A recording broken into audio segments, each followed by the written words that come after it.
order. Today, we obviously have a lot of people here to testify, and we have some overflow rooms right down the hall. We're working on getting a couple more overflow rooms set up, so just be patient, but we kind of have to close the doors so we can get going on this meeting. We have a lot of people to testify today, so I just wanted to go over a few items. I'm going to ask that people stick to the bill. We definitely, you've all seen the bill. Let's stick to the bill. This bill is discussing child sex changes. And so we want to try to focus on that. We want to not talk about adult sex changes, but child sex changes. So we want to stay on that bill topic. And if you get off topic, we'll gently remind you. We're going to have to stop testimony. We would be here for days otherwise. So we're going to stop. We're going to have a hard stop on testimony at 3:30. And so we're going to do 2 minutes to testify. I'll give the presenters a few more, up to like 10 minutes to introduce the bill, talk about what the bill does. But then everyone that testifies, you're going to get 2 minutes. And I would encourage you, I know people have written stuff down. If you've written stuff down and turned it in, we do have it. It's in our digital folders. We've seen it. We've reviewed it. But I would encourage you to just speak from your heart and just share what your concerns are or not concerns are about the bill. We've got a lot of people. We're going to allow some questions, but committee members, if we ask everyone questions, we won't. I think it's more important we hear the testimony of the people here. So we want to try to get as many people as possible. If you are under 18 and wanted to testify, you're going to need to come up and bring your parent with you or your guardian with you, or have a permission slip filled out. And we have some of those. You can give them to one of the officers. If the other thing is, we're going to tell you who's on deck. So I'll call a couple people. So be ready to get up. Once we call your name, we're going to try to just get this moving as fast as we can. So make sure you listen for your name, especially for you in the overflow room, and just maybe line up outside the door. And if you are sitting deep into a row, maybe just work your way to the edge and just be ready. So with that, I think we're going to get started. House Bill 71, Representative Skaug, would you like to come to the podium and announce who you are, where you're from, and what you've got for us today?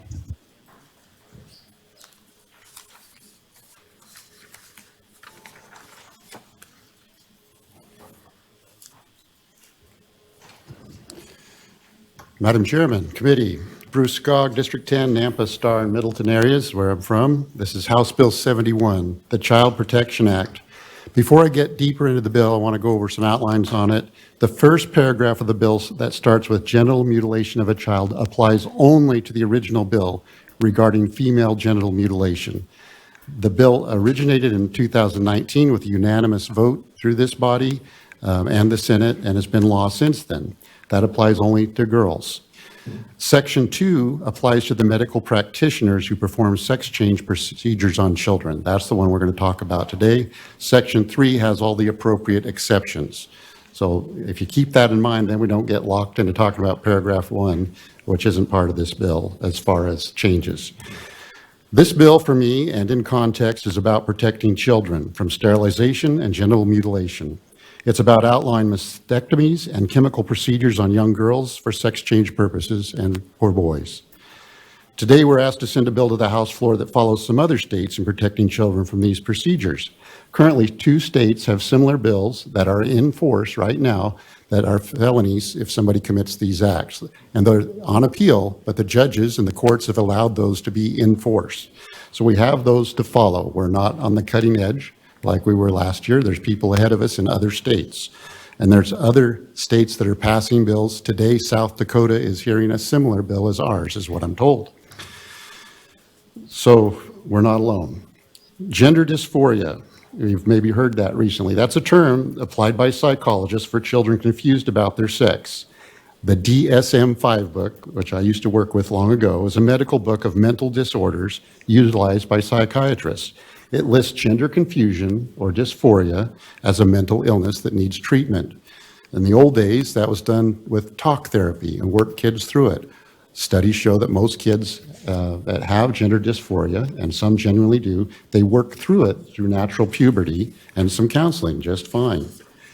A child's sex, keep this in mind, a child's sex is determined not at birth, but at conception, when an X or a Y chromosome fertilizes an egg. XY equals male, XX equals female. Even in our hair follicles and in our teeth, the XX or XY chromosome is present. That is science. Sex change genital surgeries sterilize a child. Cross-sex hormones sterilize a child. Puberty blockers may sterilize a child when used for a long period of time. Puberty blockers are not FDA approved for sex change purposes. They are off-label use on these children. Side effects of puberty blockers include possible sterilization, depression, lowered IQ, loss of bone density, and joint problems. We had a young lady named Chloe come and talk to many of us here. She's not here today. She talked about how the puberty blockers damaged her, put her into menopause at age 13.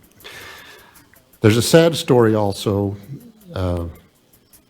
Many of these children, let me back up, many of these children diagnosed with gender dysphoria have other diagnoses when they have this diagnosis, depression among them and other issues. They may have suffered severe traumas, many of them, but it appears to me that that's not being addressed.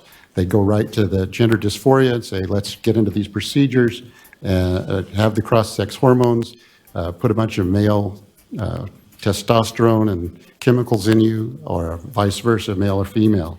Sex change surgery does not fix these other diagnoses. It does not address these other diagnoses. And a lot of these kids are on the spectrum. There's a sad history, by the way, in America and other parts of the world of sterilizations. Sterilizations were just one time used to improve the race, so to speak, to eliminate procreation of the feeble-minded or those of lower IQ. Sterilizations in this manner were once popular in medical circles. Amidst this wicked past, our good U.S. Supreme Court in about 1942 weighed in on the matter, declaring all Americans have a fundamental right to procreate. In legal terms, fundamental right is a very high bar and very important. We have a duty to protect fundamental rights. Can parents or counselors decide to permanently deprive a minor child of their constitutional right to procreate before those children have legal capacity to consent? I would assert no. Parents cannot consent for their child to ingest heroin or other substances. That's against the law. They should not be allowed to consent to sterilize another human being, even when that person is their own child. Science is on the side of this bill. At best, opponents of this bill must agree there is uncertainty of the benefits of such procedures on children. In 2007, the U.S. Supreme Court determined state and federal governments, that's you, have wide discretion to pass legislation in areas where there is medical and scientific uncertainty. And that's a quote. The U.S. Court recognizes the right to procreate is a fundamental right under the 14th Amendment, and the one who suffers from sterilization is forever deprived of that basic liberty. Last I checked, the federal Medicaid program does not allow parents of minor children to consent to sterilization procedures. And though that may not be the intent of parents who consent to these things, that is the effect. We do not allow minors to get tattoos, smoke cigarettes, drink alcohol, sign legal documents. Why would we allow them to make decisions to cut away healthy bodily organs and to start down the road to chemical castration at age 12? We've had testimony in this building by a girl who went through that starting at age 12, 13. I've heard from a number of physicians and mental health professionals in state and out of state who do not support underage sex changes in children because it harms them.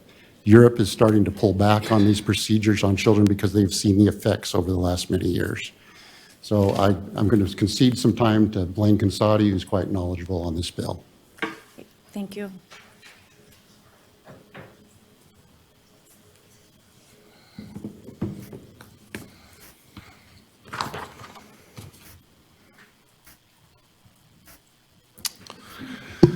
Madam Chairman and members of the committee, good afternoon. My name is Blaine Consati. I serve as president of Idaho Family Policy Center. Thank you for considering this legislation today. The bill sponsor did a great job explaining why this legislation is crucial to furthering the state of Idaho's compelling interest in protecting gender-confused children from harmful, irreversible, and experimental interventions. So I figured I'd use my time to preemptively address maybe a couple objections that you will likely hear this afternoon. First, I'm sure you'll hear claims that puberty blockers and cross-sex hormones are safe and reversible when administered to children struggling with gender dysphoria. And I admit that is the position of some leading medical associations. But it's worth noting that other major medical associations, like the Christian Medical and Dental Association, the Catholic Medical Association, and the American College of Pediatricians, warn that the available scientific evidence does not support the safe and reversible moniker. So let's take puberty blockers. Puberty blockers have been thoroughly studied and approved by the FDA for treating precocious puberty in children. Precocious puberty is just an early onset of puberty. But puberty blockers have neither been robustly studied nor approved for treating gender dysphoria. And that means these puberty blocking drugs are used off-label in experimental ways that have not been approved by the FDA. Most importantly, there is no evidence at all, that the lasting effects of puberty blockers, when used for the duration of adolescence, are reversible. The puberty blockers are not reversible when used for the duration of adolescence. The development that occurs during puberty can never be recovered once it is lost. Children who remain on puberty blockers for their adolescence miss out on experiencing the normal brain development, sexual development, cardiovascular development, and bone development that occurred during puberty. And as a result, these children may face lifelong infertility, lasting sexual dysfunction, osteoporosis. There's even some evidence now indicating lower IQ because they never experienced that normal brain development. Similarly, cross-sex hormones cause a host of irreversible changes to a child's body, and those changes include, again, infertility, which is big, and Representative Skaug did a great job of explaining why that's so important from a legal perspective. But not just infertility. Cross-sex hormones can cause sexual dysfunction, cardiovascular disease, some cancers, and other lasting health consequences. So put simply, puberty blocking drugs and cross-sex hormones are just as dangerous to developing bodies as sex reassignment surgeries. The doctors that we've worked with have told us these drugs can be just as harmful to a child as a sex reassignment surgery. The long-term consequences are big. The harm is real, it's irreversible, and there will be doctors here, including endocrinologists and surgeons and medical ethicists, who would be more than happy to answer your questions on these harms. Second, this legislation contains appropriate exemptions for the medically necessary uses of these drugs and these surgeries. You know, these drugs and surgeries do have legitimate medical uses. Precocious puberty, intersex disorders, growth deficiencies, endometriosis, some cancers, etc. And this legislation in no way hinders those legitimate medical treatments. On the other hand, and I want to be clear about this, while these pharmaceutical and surgical interventions do have medically necessary uses, they are never medically necessary for treating gender dysphoria in children. True medical care does not involve catastrophically mutilating the bodies of children. It does not involve surgically removing healthy body organs. True medical care does not involve pumping children with puberty blockers or cross-sex hormones for medically unnecessary reasons. Now, the sponsor mentioned that female genital mutilation was banned by the state legislature in 2019. And female genital mutilation causes a host of health problems. It can cause sterility in some instances. But again, these drugs and these surgeries cause sterility as well. Mr. Gonzalez, I'm going yes. to ask you to just kind of wrap it up because we're Okay. on the 10-minute mark. Okay. Lifelong sexual dysfunction and other chronic health problems. That's not medical care. And no parent has a right to consent to harmful, medically unnecessary interventions on behalf of their children. So considering that 5 states have already moved to pass laws that protect these vulnerable children struggling with gender dysphoria, I encourage you to follow their lead. Those children need your help, And this legislation protects those children. So thank you for the time, and I'm happy to stand for any questions you might have. Thank you, Mr. Gonzatti. We're going to save the questions, I think, till after we hear a bunch of testimony. Great. I know there's several people waiting. There's people waiting for planes, and so we're gonna start right into testimony. So Wonderful. we'll take the questions at the end.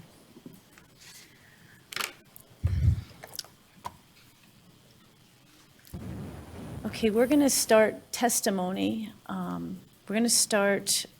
I'll be calling people that will be virtual testifying or actual in person. So we'll just be mixing it up. I'm going to try to get to someone from every area. I'm going to try to get the doctors and the people that represent groups to make sure they get their testimony in. So just be patient, and we'll try to get to everybody. I am going to start with Billy Burley, who is going to be calling in, and I think is getting ready to get on a plane, for what I understand. So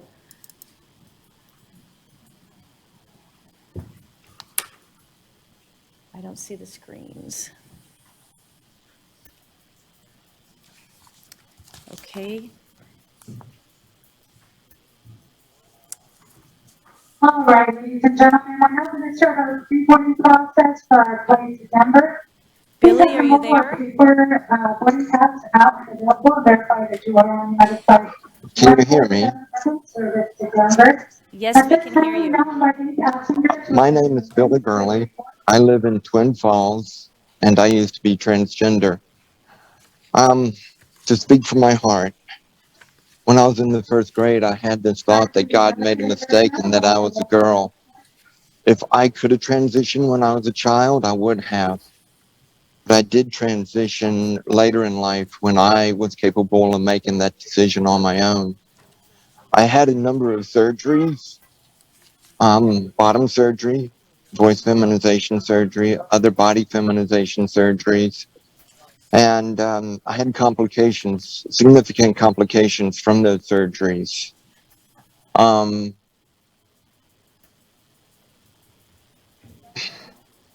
I'm still dealing with complications from those surgeries, including a phalloplasty to reverse my documentation from female to male.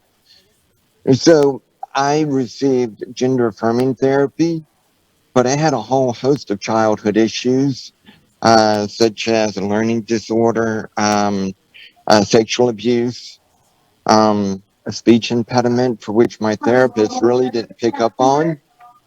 But the therapy I received encouraged me to move toward transition, and I did.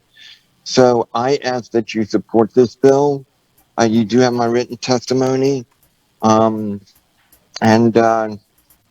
anything I can do to help the kids, they need help. They need mental care help and not gender affirming help. And that's it.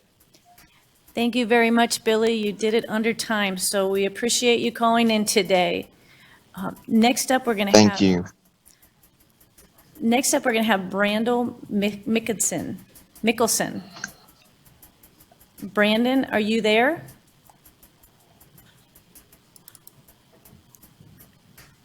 Brandon, are you there?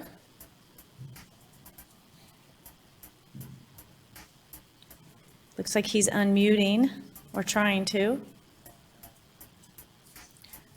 We're going to have John Lyons on deck. Brandon, are you there now? Yes, can you hear me? We can hear you. Go for it. Thank you. Madam Chairman, members of the committee, thank you for the opportunity to testify today. My name is Brandon Mickelson, and I practice full-spectrum family medicine in Pocatello, Idaho. I'm speaking today as president of the Academy, the Idaho Academy of Family Physicians. The IAFP represents nearly 800 family physicians in Idaho. Our mission is to empower family physicians to improve the health of patients and communities. We respectfully stand opposed to Health Bill 71.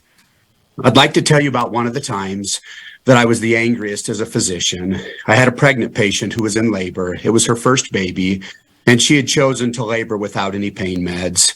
She did great until she got to 9 centimeters, and then at that point, she couldn't take the pain any longer. She said, "I'd like to do an epidural." Her husband, who was in the corner, spoke up with a big smile on his face, saying, "Honey, you don't want an epidural. Don't you remember what you and I talked about? I was furious. It took everything in my power not to say something. Here was his wife in severe pain, pain that he couldn't understand or comprehend, and he wanted to tell her what she could or could not do. I worry that this story illustrates what HB 71 is trying We need you to to do. stick to the topic of the bill, which isn't, it's on changing the sex of a Yes. child. I'm not sure if you got the right bill in front of you. I do, thank you. Okay. I worry this story illustrates exactly what HB 71 is trying to do. Youth in Idaho who are struggling with gender roles and identity are in severe pain. It's a pain that you and I don't and can't fully understand. You can choose to declare that it's not morally or ethically okay for them to be going through this kind of pain, but that doesn't change the fact that the pain is real. These youth are struggling. They don't know what to do. They don't know who to talk to. And all too often, they end up killing themselves. With these youth, research has shown that they have been struggling for years before they tell anyone. And then it's years again before they ever come to the doctor's office. And then if they and their family and their physicians decide to start meds, it's often months to years later after many more difficult conversations, counseling, and of course, more pain. I can assure you that 99% of all the family physicians in the state of Idaho only want one thing, and that is to provide the best care possible for our patients. We ask you, please don't use legislation to take away any options that we might have that might be able to help when our struggling youth are in pain. Thank you, John. Please vote no Your on time- Health Bill 71. Your time is up, but I thank you so much for your testimony today. I know that says Billy Burley, but that was John. Next up, we're going to have Dr. Roger Hyatt. Is Dr. Roger Hyatt here?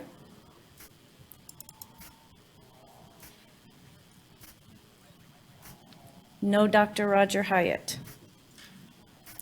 Okay, we're going to go down to, Hello? Roger, you Hi, are it's Dr. there. Hyatt. Okay, we're getting you ready to hear me? start the timer. Just give me 1 second. I might need some help. Okay. I just want to make sure I give you your full 2 minutes. Am I Thank just you. Clicking yes? Yep, click yes. Okay, perfect. Go ahead. You ready? Yes. My name is Roger Hyatt, Jr., MD. I'm a child and adolescent psychiatrist with more than 30 years of experience working with troubled youth, including many from Idaho. Across the decades, the primary focus of my work has been suicide prevention. Therefore, I feel compelled to dispel the misinformation and disinformation surrounding the issue of transgender kids and suicidality.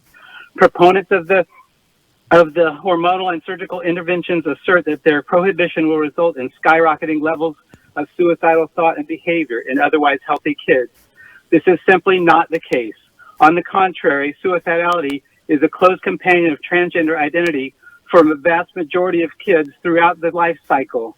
Despite all medical and surgical efforts, the suicide rate among transgender individuals continues to be about 19 times higher than for those who embrace their chromosomal sex. Therefore, the only outcome that actually results in decreased suicidality is desistance, or a return to gender identity consistent with biological reality. The pivotal event leading to children abandoning a transgender identity is, in fact, the onset of puberty. Puberty blockers thus adversely impact the probability of the very outcome with the most favorable prognosis. While 80 to 90% of affected kids will desist without these interventions, almost 100% of children who initiate puberty blockers will continue to identify as the opposite sex into adulthood. Efforts to medicalize a psychiatric disorder rob otherwise healthy children of the opportunity to rediscover their innate biology and instead doom them to a lifetime as medical patients in pursuit of an impossible dream. Thank you for your time. Thank you very much, Dr. Hyatt. Committee and people in the audience, you see that's not Billy Burley. We're having some technical difficulties with the thing, so we're going to go right to in-person testimony and move on. So Rachel Whiting, is Rachel Whiting here? How about Jennifer Blair? Okay, how about William Mitchell?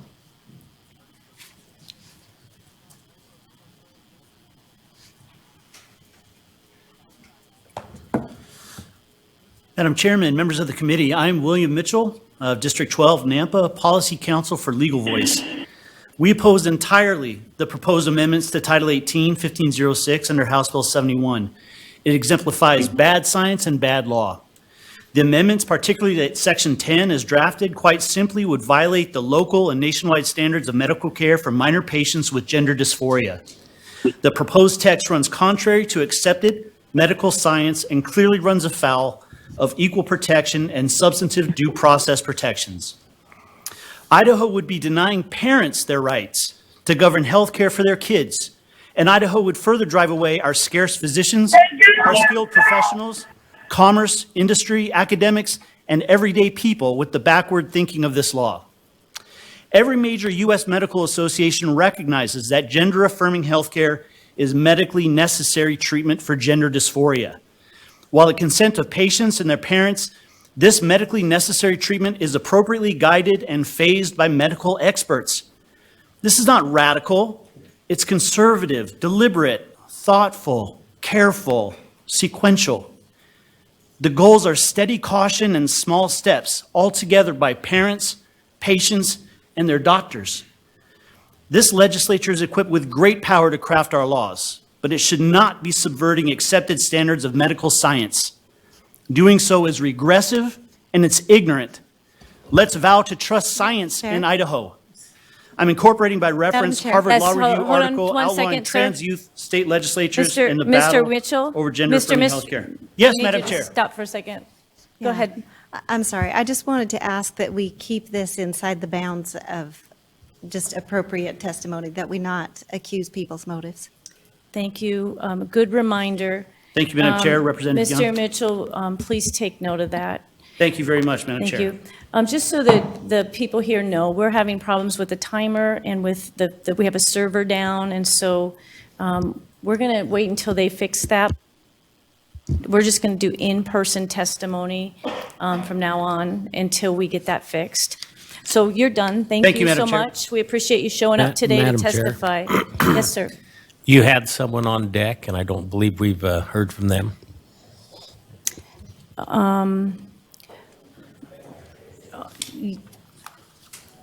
Yeah, they didn't answer. They didn't show up. Okay, so Jennifer Bowens. Okay, come. Come on up. Was it John Lyons? Yes. Come on up, John. We crossed you out. You're over 18, aren't you? Yeah, 21. Okay, great. Good. Hi, I'm John Lyons. I came before you today because I think we're in the fight of our lives. And unfortunately, one of the primary targets of this fight is our children. In our society, we have laws in place that remove a child's legal right to consent to things like cigarettes, alcohol, gambling, even a vast majority of medical practices. So I come to ask you, why are we allowing them to consent to chemical castration and surgical mutilation practices that will permanently hinder things that they don't even fully comprehend quite yet? Children in their young age have a certain innocence and very basic understanding about the world. Most often, children really don't understand the differences between what a man is and what a woman is. And yet we live in a society full of people who are ready to throw them on a conveyor belt towards a metaphorical meat grinder when they say things like, I'm a boy, not a girl, or vice versa. It's a massive cash grab. The FDA has finally admitted to some of the long-term effects that these practices can have on children. Puberty blockers have been known to lead to swelling of the brain and vision loss, loss of bone density and muscle mass, and even sterilization. Yes, they're sterilizing children and giving the false promise that it's just simply a pause on puberty and can be reversed. These are claims that have been proven false repeatedly. The surgical procedures have been found to have significant complications later on in life, such as increased risk of infection or loss of sexual function.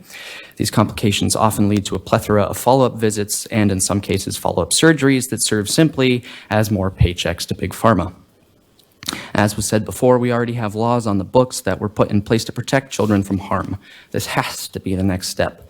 We have to protect them from those that wish to castrate them and permanently alter their body in true Dr. Moreau-like fashion for money. Doctors swear an oath to do no harm, and yet we allow them to permanently harm the most vulnerable members of society with no consequences. We are faced with the opportunity to change that. I'm only hoping enough people have the guts to take it. Thank you. Thank you for testifying today. Next up, we're going to have Christian Welp from the Catholic Church. Christian, bad news. I've got a timer now. Oh, come on. I can't get this done in 2 minutes. We didn't have one before, so we had a little You want me to leeway. talk really fast? Yes. My name's Christian Welp. I'm here at the Catholic Church. Okay, but I haven't started it yet, so go ahead. No, just wait. Okay, go ahead. It was Christian Welp here with the Roman Catholic Diocese of Boise, and Madam Chair, members of this committee, thank you so much. The human person, created in the image and likeness of God, is a unified creature composed of body and soul. The soul is a spiritual principle of each human person and the subject of human consciousness and freedom. Yet man is truly himself only when his body and soul are intimately united. The human person is not a soul or mind that has a body merely as a biological accessory.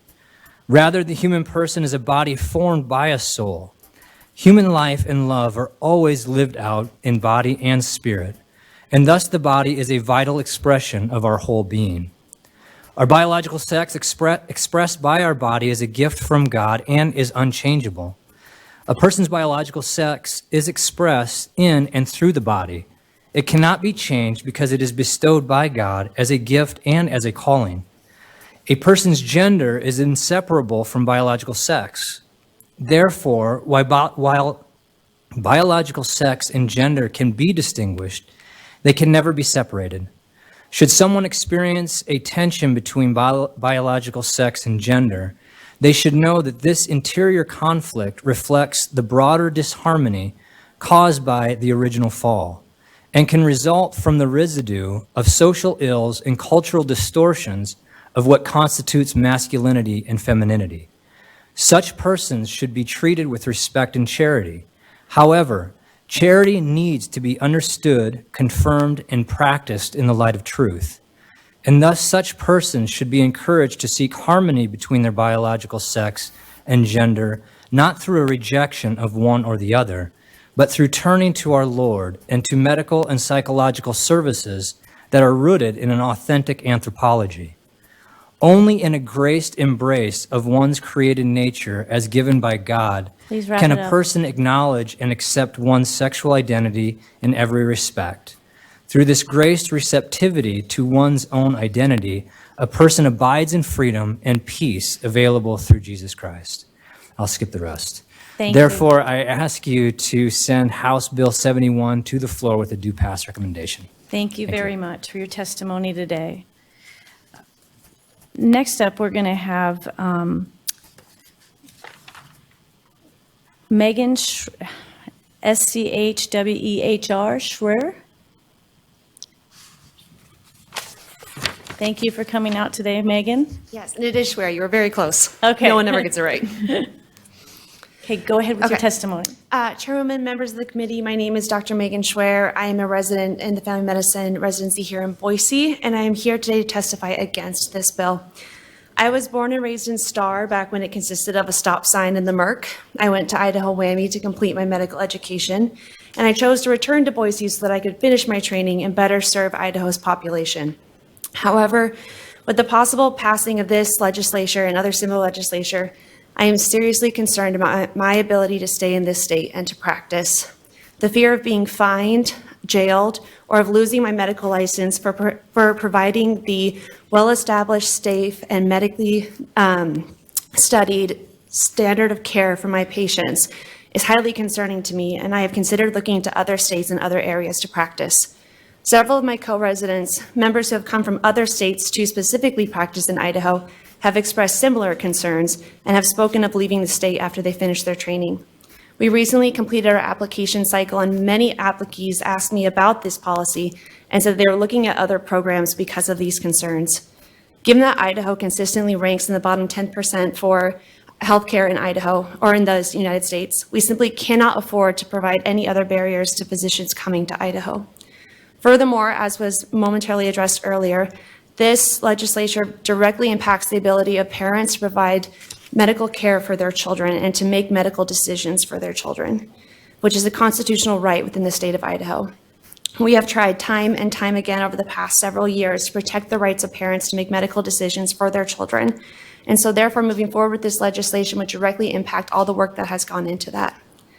I strongly recommend that you reject this bill and to protect Idaho's future physician workforce and the rights of parents to make medical decisions for their children. Thank you. Thank you for your testimony today. Next up, we're going to have Kristen Hunting. Is Kristen here?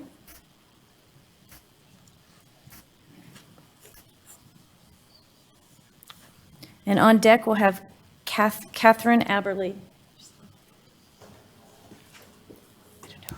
Hello. Madam Chair, members of the committee, thank you for being here. My name is Chris Hunting. I am a member of District 12. I previously worked for the Nampa Chamber of Commerce, currently serve on the Business Administration District, Business Improvement District for the City of Nampa. I'm a transgender human raising a transgender child. The years that I have dedicated to this community, I don't take for granted. But the amount of times that I have felt like I was not wanted and did not belong here is excessive. I was pretty violently outed as being trans by a county commissioner. I'm here today to ask you to please stop bringing things like this here.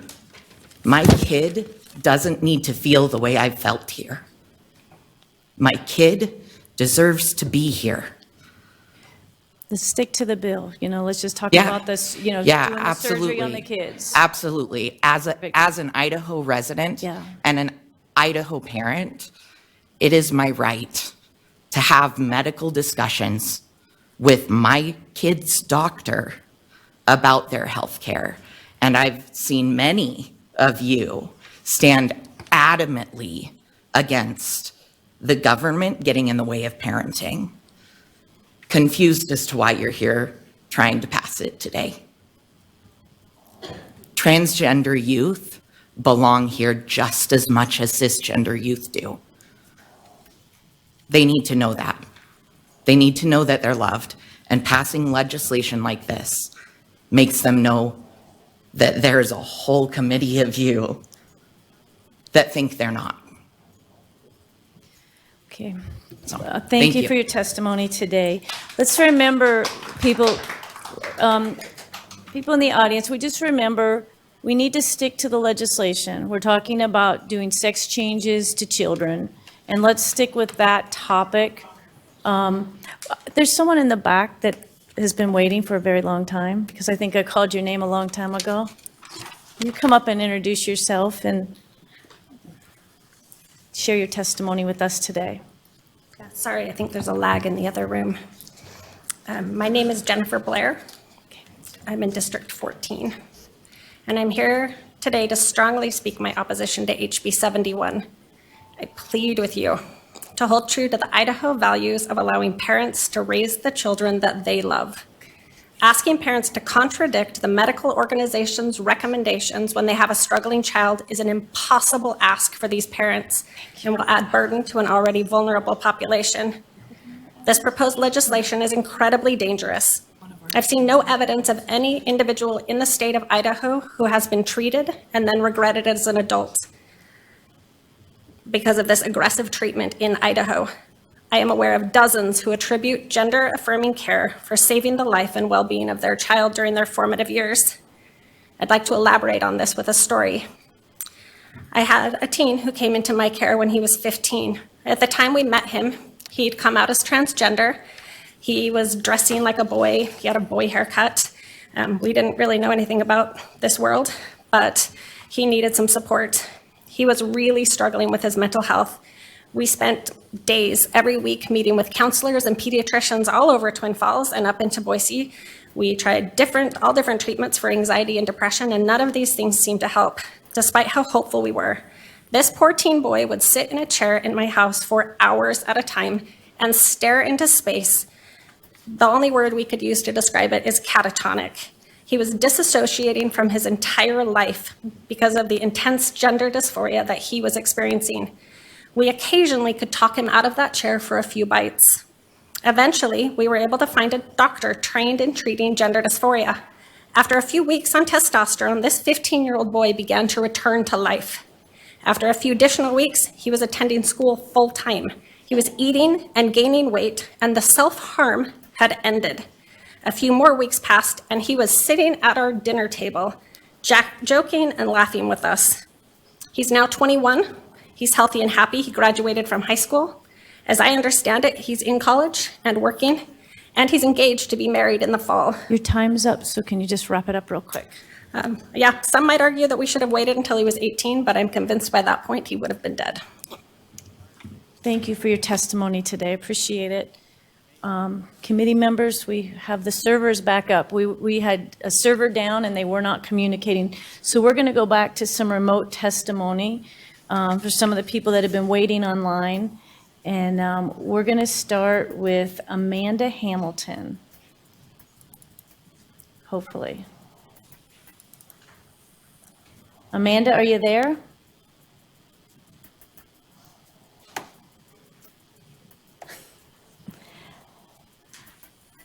Okay, we're going to try. Oh, here she is. Here we go. Amanda, are you there? Ha. Thank you. Go ahead, Amanda. Hello, can you hear me? We can. Go ahead and start your testimony. We'll give you an extra 10 seconds at the end. I'm going to assume since the timer is running that maybe you can hear me, even though I cannot hear you. I have two objections to this bill.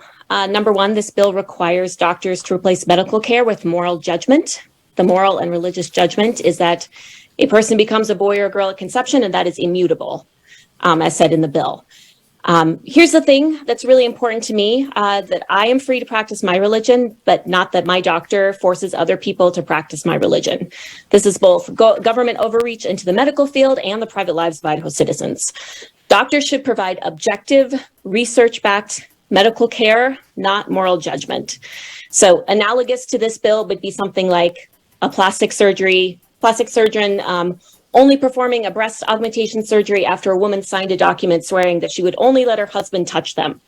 Or if a doctor refused to prescribe to a man until he brought in a marriage certificate.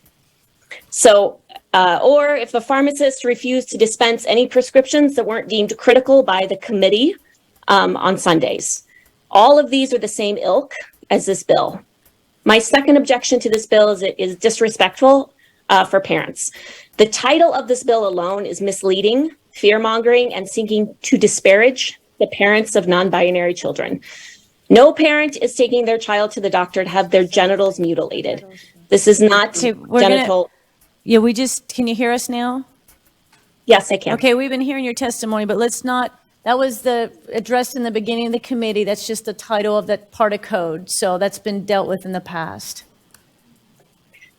So again, the title, I think, sets an expectation that's disrespectful for the parents that we're talking about. I do not know what it's like to have a child who knows desperately and deeply that they were assigned the wrong gender at birth, but I do know this. My particular religious belief requires me to try and imagine it and empathize with it and to do unto others as I would have done to me. And so I would want to know all of my options. I would want my doctors to have all of the tools available to them, talk therapy, as was mentioned before, hormones, other medication, and to help me and my child, not just the ones that this committee thinks are morally right. Thank you, Amanda. We had to go from Amanda because she was way over her time. Is Catherine Aberle here? Come on up, Catherine. And we're going to have Rachel Whitting on deck. Madam Chairman and members of the committee, my name is Catherine Aberly. I'm a board-certified surgeon, and this is my experience as a doctor. At my previous practice in Kansas City, some of my colleagues performed top surgery, where breasts were either artificially implanted or surgically removed for no reason other than gender dysphoria. Some of these patients were later referred to me for other treatments. I saw the pain in their eyes and the burden they carried. It was unmistakable. A majority of gender dysphoric patients carry mental health diagnosis. Many have been sexually abused. I can testify that medically altering their physical appearance is not the answer. As a doctor who has sworn to do no harm, it is my duty to warn you against gender treatments that fundamentally alter a child's healthy body. These therapies sterilize children and do not address their underlying trauma. It would be considered unethical to perform a gastric bypass surgery on a child with an eating disorder. So why are we aggressively altering child's bodies through hormones, puberty blockers, and irreversible surgeries? Even scientists have yet to examine the long-term consequences of these treatments. So how can children perform informed consent? 95 to 99% of children who receive puberty blockers go on to cross-sex hormones. Transgender surgery is a fast train which, once started, there is no getting off. So why are some doctors willing to perform these treatments? Let me remind you that in just the last century, doctors willingly sterilized disabled Americans without their consent. Doctors also willingly withheld life-saving antibiotics from men, women, and children in the Tuskegee syphilis study, all in the name of science. Will we add another chapter to this grotesque tradition, or will we pause and reevaluate what we are doing to our children? Committee members, it is my personal and professional recommendation that you vote yes to House Bill 71. Thank you. Thank you for your testimony today. Madam Chairman? Yes. I might have been a little bit confused. Are you wanting us to wait till the end to ask questions, or are we asking them as we go along? Some of these professionals, I have no problem if you ask a question, so would you like to return? Thank you. Thank you, Madam Chairman. Dr. Aberly, if I said that correctly. So when it comes to puberty blockers and cross-sex hormones, are puberty blockers and cross-sex hormones medically necessary for treating gender dysphoria, or are there other options? It is my professional opinion that there are other things that can be done for these children that suffer from gender dysphoria, focusing on the underlying trauma and psychological evaluation for that, as well as treating those underlying disorders, whether it be antidepressant therapy, anti-anxiety therapy, working on the trauma of the sexual abuse. Focusing on those areas, it is my recommendation that we focus on those. These children should not be abandoned. We do want to provide adequate medical care in a way that's compassionate and in a way that gives them the opportunity to work through this. And we do know that in children that have the opportunity to go through puberty naturally, 95 to 98% of these children will resolve their gender dysphoria when they get through puberty. Thank you.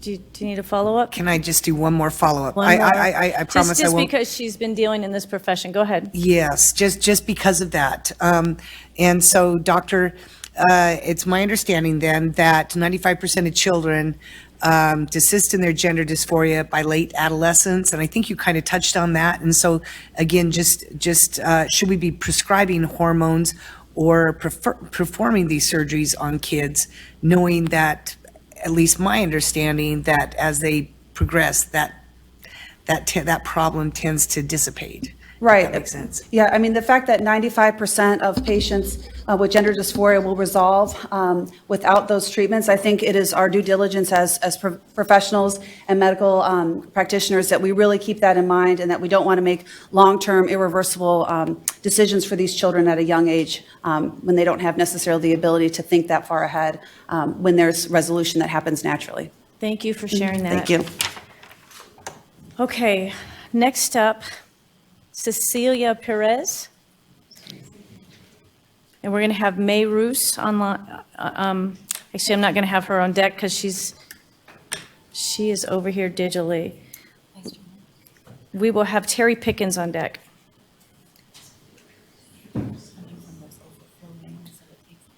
Okay. Are you Terry? Yes. All right, Terry. We'll take you first.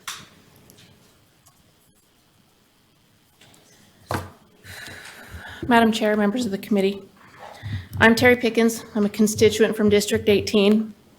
I'm also a mother of a gay daughter. and a proud member of the LGBTQIA community. Today, I could talk for 2 hours about the scientific evidence, the empirical data that establishes why this is such a bad bill, House Bill 71, but I only have 2 minutes, and this is personal. My daughter came out at age 11.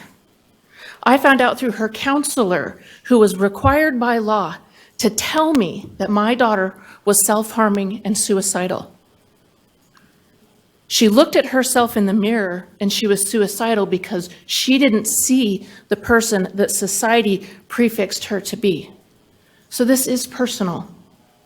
Madam Chairman, every time that you allow one of these bills to hit the floor for a hearing and a vote, you are literally beating the souls of these children, the most vulnerable of our youth, our transgender kids. I have seen firsthand the impacts of failing to protect these kids. I know a mother who will never hug her son again because the society didn't accept him for who he was and he killed himself.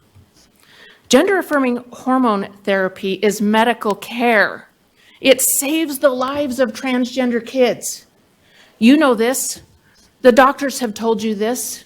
Counselors have told you this. Teachers have told you this. And now a parent is telling you this. I am very close to 3 young transgender men. All 3 of them went through gender-affirming hormone care during high school. All 3 of them got top surgery when they graduated.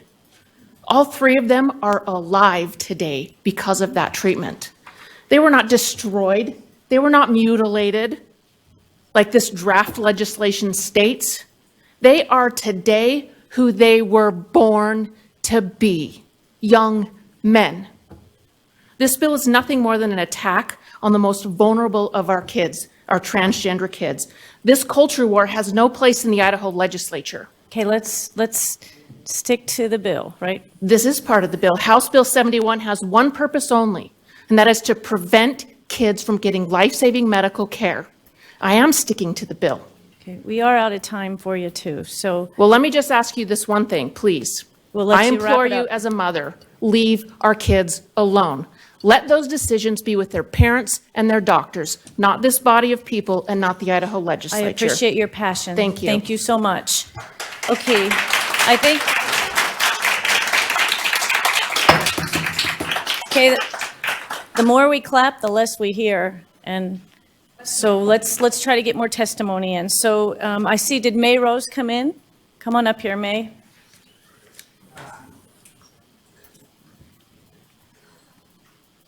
Okay, sweet. Hi, go ahead. Hi. Okay, so I wasn't originally intending to testify on what I'm going to testify about right now, but I'm the first person under 18 who's actually been able to testify so far. So I feel like it's my duty to talk about the youth who are actually going to be affected by this bill. So I have personally not received gender-affirming therapy, but I'm here to testify for my best friends and the people that I care about the most. I can testify the fact that the gender-affirming care they have received has saved their lives. I can testify to the fact that they have told me about the excruciating agony that they feel uncomfortable in their own bodies and the way that hormones and puberty blockers have helped them feel better. I can testify to the depression and anxiety that they have voiced, feeling not at home in their own bodies. And I can also testify the fact that this bill is fundamentally uninformed. It is fear-mongering. It neglects the arduous, tedious, lengthy process it is for youth to actually transition. Let's not say it's fear-mongering. Let's stick to what it's doing. So in the actual bill itself, it neglects the fact that in order to actually receive gender-affirming care like hormones, youth have to go through a careful process for months with a certified counselor before being able to start hormones or puberty blockers. Receiving gender-affirming surgery is nearly impossible for youth under 18 due to insurance regulations. This supposed mutilation is not happening and will not happen. So it is simply perpetuating fears about trans kids that are baseless and unscientific. Besides that, it is fundamentally unconstitutional. This bill is a flagrant violation of the Equal Protection Clause of the 14th Amendment and the Idaho state statutes, which state it is unconstitutional to discriminate against people on the basis of sex. This bill specifically targets transgender youth and it keeps them from accessing medical care because of the sex they're assigned at birth, while allowing this care for cisgender youth. That is in flagrant violation. Beyond that, Okay, you're over your two, so. Okay. We thank you for testifying today and sharing. We gave you a little leeway because you're 18, so, but thank you. Thanks for coming in today. Okay, so remember, clapping is less testimony. Madam Chair, Yes. just quick comment. Yes, Just sir. a quick a comment. I'm looking at the statement of purpose, and I think I've identified what might be the source of some people's potentially false conclusion that this is, fear monger or anything like that. But in the very first sentence of the statement of purpose, a law that doesn't exist is put in the statement of purpose. There is no law called the Vulnerable Child Protective Act. It's called the Child and Vulnerable Adult Protective Act. So some might think that we are using these statements of purpose to manipulate this, so they're responding accordingly. So I just want to make sure that we kind of introduced that dynamic. Okay. We'll take that to note. And just for those of you out there that are going to testify, we're going to stick to changing sex of children. That's what we're concentrating. That's what we have to vote on in almost an hour. So the more testimony we get to, the better informed we'll be. So let's just see.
Idaho in Session is brought to you by Boise State University School of Public Service, the Association for Idaho Cities, Union Pacific Foundation, Idaho Cable Broadband Association, University of Idaho James A. and Louise McClure Center for Public Policy Research.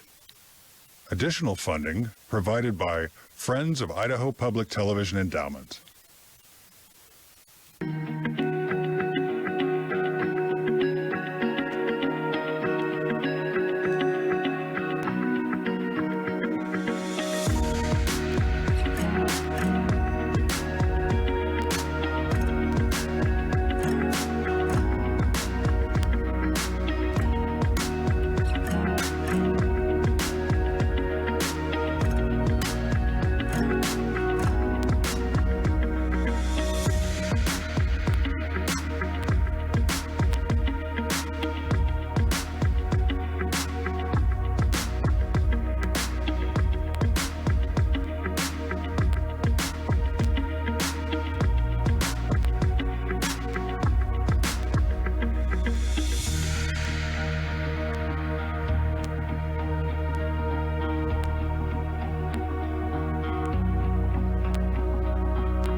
negative side. We know that for sure for what we hear in Europe. What we don't know is what happens 20 and 30 years out if that should happen again, and the patient continues to go ahead and take the medications.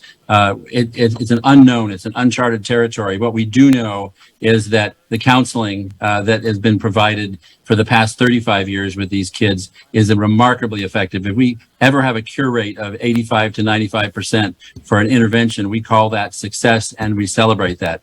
We already know we can do that. And what we need in legislature is not just forbidding the things that we know harm children, but actually providing the means to support the counseling, which is almost illegal in about 20 states across the union for all the wrong reasons. So the medical interventions and surgical interventions have been proven to be harmful. The counseling has been proven to be profoundly beneficial. These children are suffering.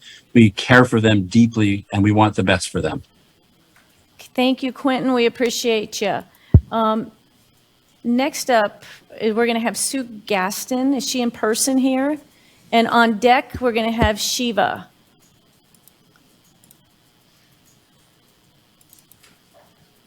Okay, we're going to start your timer, Sue. Thanks for coming today. Hi, Madam Chair and the rest of the committee. Thank you for having us. I'd like to just start with a short testimony on my own and then share another one. But I didn't know that I was fearfully and wonderfully made till I was a young adult.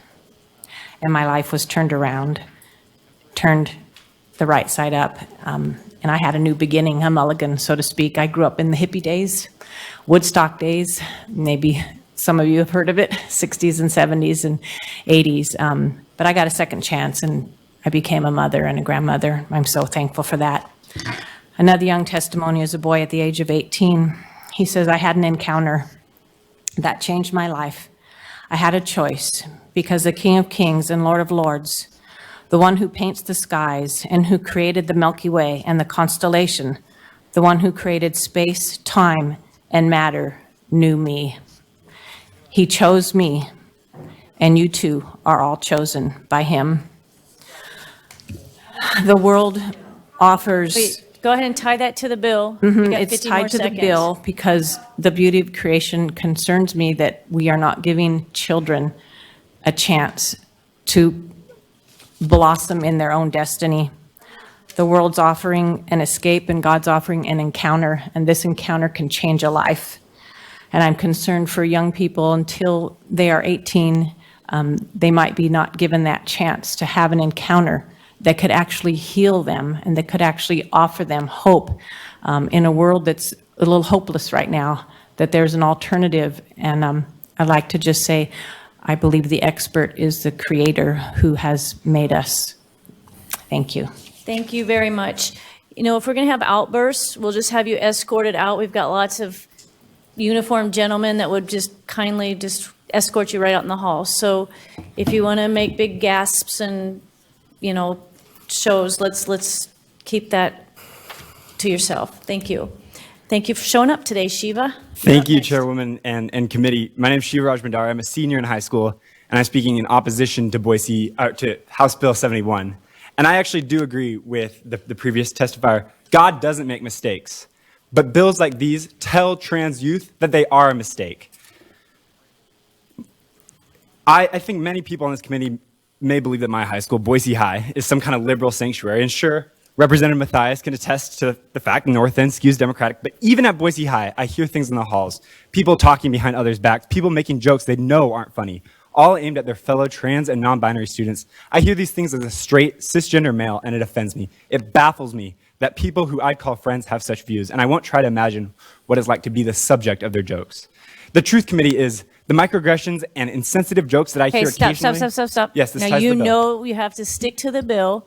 You're losing time right now because you're not on the bill. The microaggressions and insensitive jokes that I hear occasionally in the halls parallel this hateful language that I see on national TV. Pundits and politicians suggest that these students who are just trying to survive are perverts and rapists, and that they're evidence of God's mistakes. God doesn't make mistakes. Are you for or against the bill? I'm at this opposed, point? as I said at the beginning. I stand here before you today to tell you that bills like HB 71 reinforce the rhetoric that's being spread. Okay, we're going to boot you now because we're not doing rhetoric here. We're trying to stick to the bill. I'm not making and I know you're passionate. I'm saying the bill is an example of It's my the call, consequences. and I'm going to call you out of line right now. So thank you for coming today. We know you're against the bill. I appreciate it. I understand your passion, but you've now impugned the motives a couple times, and I let it go the first few times, and you know better. And I know you do. Can I say a few more We'll things? talk later, but let's move on. Thank you for Thank you. showing up today. We're going to do one more online since we're having such good luck with some of these. Let's see. How about Hilber Nelson? Hilber, can you hear us? We're clicking on you.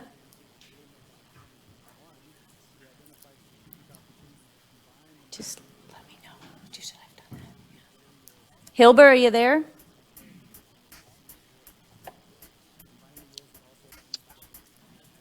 Okay, your time's going to start, Hilber. You ready? I am ready. Go. Madam Chair, thank you, and members of the committee. My name is Hilber Nelson, and I've been a mental health therapist in the Magic Valley since 2007. I am a strong supporter of this bill for the following reasons. I believe gender-affirming therapy in my profession is driven by woke ideology, not science. And here's some examples. The American Counseling Association and the National Association of Social Workers, almost overnight and without any real debate or research on that type of therapy, have not only embraced it, but now valorizes transgenderism in general. Okay, and gender-affirming therapy. Hilber, we're talking. Yes. Yeah, okay, I think, just remember, we're sticking to the bill here. Thank you. Okay. Okay. All right. Gender-affirming therapy is following what I think is a trans trend. And those that are following that trend are in favor of this type of therapy is the Idaho Department of Health and Welfare, and dispenses radical sex ed K through 12 curriculum from Planned Parenthood in Idaho and public schools. Idaho School Board Association and school counselors Okay, we are have an promoters objection of this type now. of therapy. Hilbert, just, we want you to talk about changing sex in children. You got 36 more seconds. Thank you, Madam Chairman. We need to stick to the bill. I thought gender-affirming therapy was the bill. We're talking about minor sex changes in minors. And that's the ideology behind that bill is gender-affirming therapy. That's my understanding, Madam Chair. Am I incorrect about that?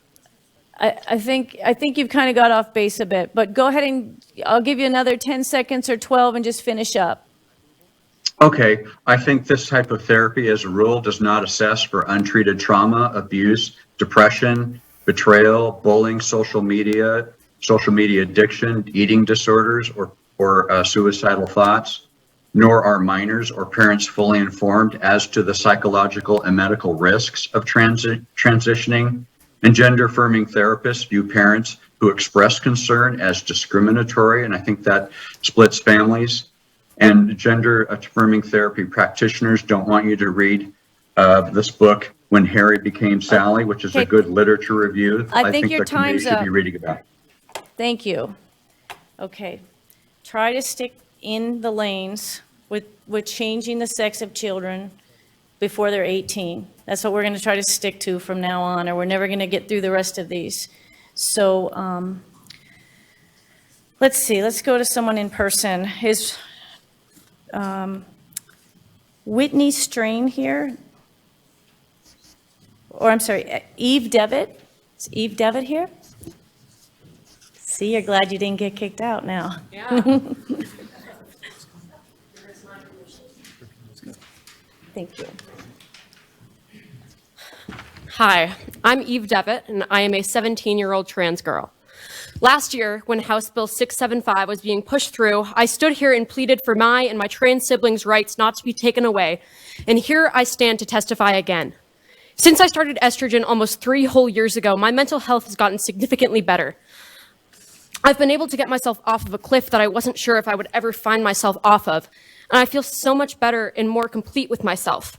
In less than 24 hours, I will be going on a plane to go to a consultation for SRS, or sexual reassignment surgery, which is planned to be taking place in a little over a year. I see this as my final step into the body that I should have been born into. This bill threatens to not only bar me from receiving this care, but also from accessing the hormones that have single-handedly not only improved, but saved my life. It threatens to mark some of the kindest, most loving and caring people I've ever met, my endocrinologists and every other medical professional that has helped me through my transition, as criminals and sentence them to up to 10 years in prison. Look, I know that the proponents of this bill don't want to see trans kids like me alive or living our best lives. I know that you think that the existence... Madam Chair, Eve, we've got to rein it in. Okay. I understand All you're right. passionate, but you Thanks. don't know where people are going to vote. You're trying to convince them. I know. So you want to I know. share and... I know. I am sick and tired of seeing the people on this committee constantly try to take away my rights every single year, but I'm not tired of fighting back. If you care about the rights for parents to choose what is right for their kids, like you stated you had just earlier today, then you will vote against this bill. Thank you. I'm going to allow questions if anyone has any questions, because here we have someone that is, okay, Representative Mathias. Thank you, Madam Chair. That was exactly what I was going to say. Since you, Ms. Devitt, might be the only person to whom this bill is particularly germane, could you just, and you can spare us some details, but in a nutshell, can you walk us through what the experience was like for you and your family and your healthcare providers in coming to the conclusions, the awareness that you had and the conclusions that you drew? Yes. So I told my mom, I came out to my mom and my parents, my sister, all that stuff when I was probably 13 or so. I had known that I was a girl much before that, but that's when it really started coming up, because that was when I was potentially going to enter male puberty, which never ended up happening because it took probably about 9 months to a year after that to actually get on puberty blockers, because I had to go through a bunch of different psychological evaluations and stuff like that to make sure that it wasn't, that me being trans wasn't because of a traumatic experience or depression or anything else like that. And then from there, it took probably another 6 months of getting tests done, getting labs done, going to therapists, all that stuff, endocrinologists, to get onto estrogen. Thank you for that. I appreciate your testimony today. Very brave of you Thank to you. come out. Thank you. We're going to go to another virtual testifier, William Malone. And as he's coming, I'm going to read, if it works, I'm going to read two more people that we'll have on deck and try to find them and see if you're out there. We're going to have, let's see here. I'm looking for in person. We're going to have Stephanie Ashley on deck. And then we'll go. Here I am. back. Can you hear me? We can hear you, Mr. Malone. Are you ready for your testimony? Ready. Sorry about that. You going to keep it at 2 minutes? Okay. All right, well, you're ready to go now. Go ahead. So I'm a board certified endocrinologist. Practice in Twin Falls. Completed a fellowship at LA County Hospital about 15 years ago. I've published on this topic at Gender Dysphoria. I'm also a board member of an international organization of clinicians concerned about this topic. I view it as my own and do not represent any position of any organization with whom I'm affiliated. And my purpose today is to provide information. And at this point in time, I'm neither in support nor in opposition to the bill in question. I think the most important first thing to state is there is a lack of convincing long-term evidence that puberty blockers, cross-sex hormones, or genital altering surgeries reduce suicides or otherwise improve the mental health of children and adolescents suffering from gender dysphoria. While the often heard statement that, quote, puberty blockers save lives is catchy and has been successful at shutting down dialogue, this statement has never been scientifically proven. The vast majority of children with gender dysphoria will have resolution of those distressed feelings, as others have mentioned. Dr. Carl Hennigan, the editor-in-chief of the BMJ Evidence-Based Medicine Division, has written that the administration of puberty blockers and cross-sex hormones to children and adolescents represents an unregulated live experiment. Dr. Christopher Gilberg, a Swedish psychiatrist and world expert in autism, calls the current unregulated administration of puberty blockers and cross-sex hormones to children and adolescents as the greatest medical scandal of modern medical times.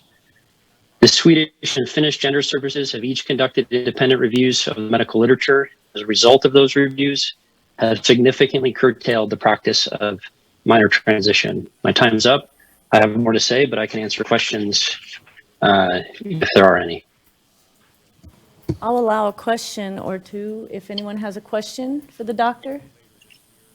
Okay, I don't think we have any questions. Okay, Representative Ehart. Madam Chair and Doctor, I just find your testimony somewhat interesting, given that you're neither for nor against, and yet some of the information seemed to be against. So, am I hearing you say that the pharmaceutical and surgical interventions are not evidence-based? Because That's correct. Okay, they're not evidence-based, and sorry, go ahead, sir. Yeah, sorry to interrupt you. So it's clear that something needs to be done here. U.S. medicine is not self-correcting, versus some European countries who are self-correcting after they've realized there's no evidence to support these interventions. So it's clear that something needs to be done in the U.S. to halt these interventions on minors. The exact mechanism to halt these interventions, I have varying opinions upon, and that's why I've taken the position that I have. But it's clear that U.S. medicine, capital M, is not capable of self-correcting at this time. Okay, thank you very much. Okay, who did I call next? Come on up and just introduce yourself and share your testimony, please. Thank you, Mr. Malone. My name is Stephanie Ashley. I'm from Meridian, and I'm here to speak on behalf of my 15-year-old daughter, Jaden, who is transgender, against House Bill 71. When Jaden came to us 2 years ago to tell us that she was different, she did not use the word transgender. She said that she was not comfortable in her own skin, and she just wanted our permission to wear clothing that she was more comfortable in. And when asked what, she said, skirts. I want to wear some skirts.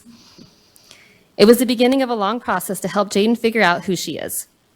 We have done our research, and we're working with a team of 3 different professionals. She's got a therapist and a clinical psychiatrist and a medical doctor who have been working with us for the past 2 years to provide care and treatment for Jaden. It has been a slow process, and all of it has been hard. But last week, just days after House Bill 71 was printed, Jaden started her hormone therapy. Over the past 2 years, I've seen Jaden go from being lost and unhappy to being comfortable and thriving. We know that there are risks to hormone treatments, but we also know that there are risks to delaying those treatments, such as depression, suicide, and more difficulty integrating into society as adults.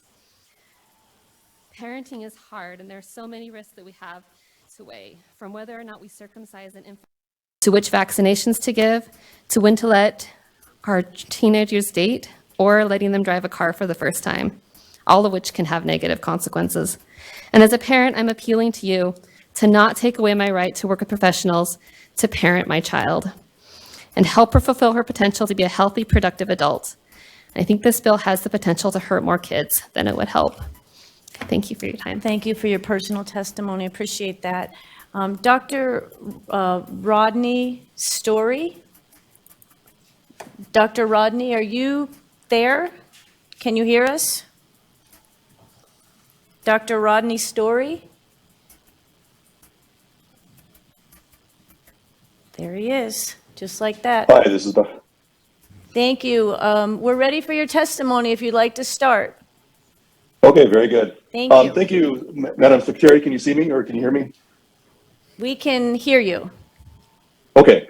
Thank you so much for letting me speak today. I'm visiting here in support of this House bill.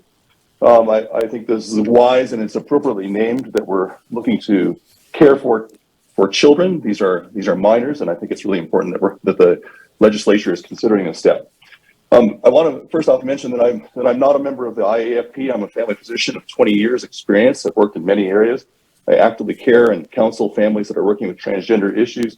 And I think that generally surgery and trans-sex hormone therapy is not the right answer. In fact, we've known for a long time that counseling patients to hold on and hang in there is the best bet, because almost always patients, if they make it through the puberty years, will resort to contentedness and fulfillment in their bodies that's associated with their birth gender. And I think that that's important to keep in mind.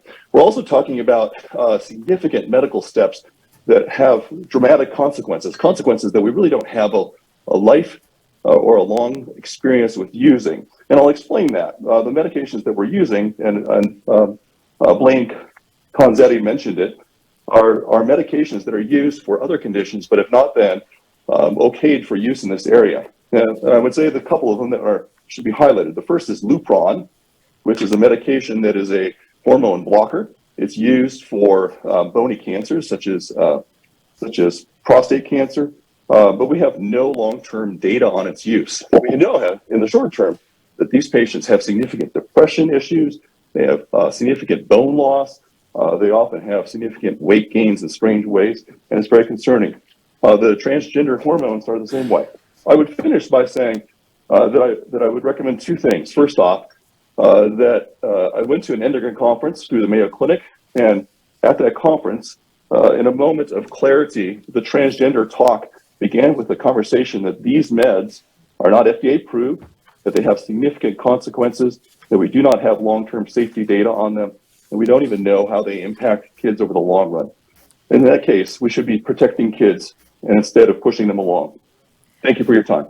Thank you. We appreciate it. Since you do deal with some of these hormone blocker medicines, we do have a question. Representative Gannon. Thank you, Madam Chair. And Dr. Story, just trying to get a feel for the medical view. We did have testimony from the president of the Idaho Academy of Family Physicians. And can you tell me about how many people, how many doctors are members of that? My understanding is that there are 800. I understand that many have left the organization, including myself, because we feel that that organization is out of step with a good approach to medical care, including transgender care. Thank you. Thank you so much. One more from Representative Alfieri. Thank you, Madam Chair. Dr. Story, question that comes to you simply because I've heard this mentioned several times before. How is it that doctors are administering drugs that are not FDA approved? You've mentioned. I appreciate that question. It's an honored tradition in the medical world for physicians to thoughtfully and carefully think about medications and to use them in other circumstances where we think they may be considered. But it should be, if you look at the information of the data beyond these, what you see is these meds are being used in people with advanced health conditions such as cancer, and they're being used for short seasons. We're talking about kids who are going to be experiencing these for a lifetime. Okay. Thank you, Doctor. I know there's a few more questions. Just keep in mind when you ask a question, we're going to cut down less testimony. So go ahead, Representative Mathias. Madam Chair, just before I step out, I just want to make sure there are a number of Idaho-based physicians who are ready to testify. I know we've heard a lot from out-of-state physicians. I'd like to hear from some in-state tuition. Sure, if I could speak to that. I am in District 6. I live in Moscow with my family. Thank you. Thank you for your testimony today. Okay, I'm going to give 3 people in line that's in person, so you can be waiting. We're going to have Abel Taft and Catherine Olschanowski. And we're going to do one more. Okay, go ahead, Abel. Let's start with you. Good afternoon, Madam Chair. My name is Avelle Taft. I live in Pocatello, Idaho. I'm here to testify against House Bill 71. As the little sister of my transgender brother, I saw how accessible health care saved my brother's life when he was a minor, and even now. This bill makes it so transgender children in Idaho will no longer receive health care, and I'm against this bill because the option to have health care for transgender children saved my brother's life and so many more. I urge you to vote against this bill. Thank you for your time. Thank you so much for your testimony today, Abel. All right, Abel. Catherine. Hi, I'm Dr. Catherine Olshanowski. I'm here today as a scientist and as a mom. As a scientist, I can tell you that this bill is ill-conceived. It's a runaround proper procedure.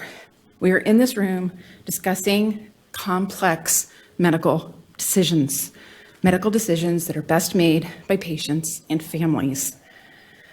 Recommendations for those medical decisions come through a peer review process. The peer review process is not what's happening in this room. Experts have to weigh the pros and the cons of the procedures. It takes years of education, years of training, and years of practice to do that correctly. Without the peer review process, no one is prepared to make a blanket ruling against any medical procedures. And as I said, I'm also here as a mom of a trans kid. I am on the most joyful and perilous journey with my lovely child that I could possibly have imagined. I have to directly depend on medical professionals to keep my child alive. Because you see, my child became so despondent that they didn't want to be alive. My hopes for my child are very simple. I want them to be happy and fulfilled. And for that to happen, they have to be alive. Please let me work with people who know how to do that, Thank you so much for your testimony and you kept it very short, so thank you. Next up, we're going to do a virtual testimony from a doctor in Burley, as requested by Matthias. Someone can let Representative Matthias know that. Dr. David Miller, are you there?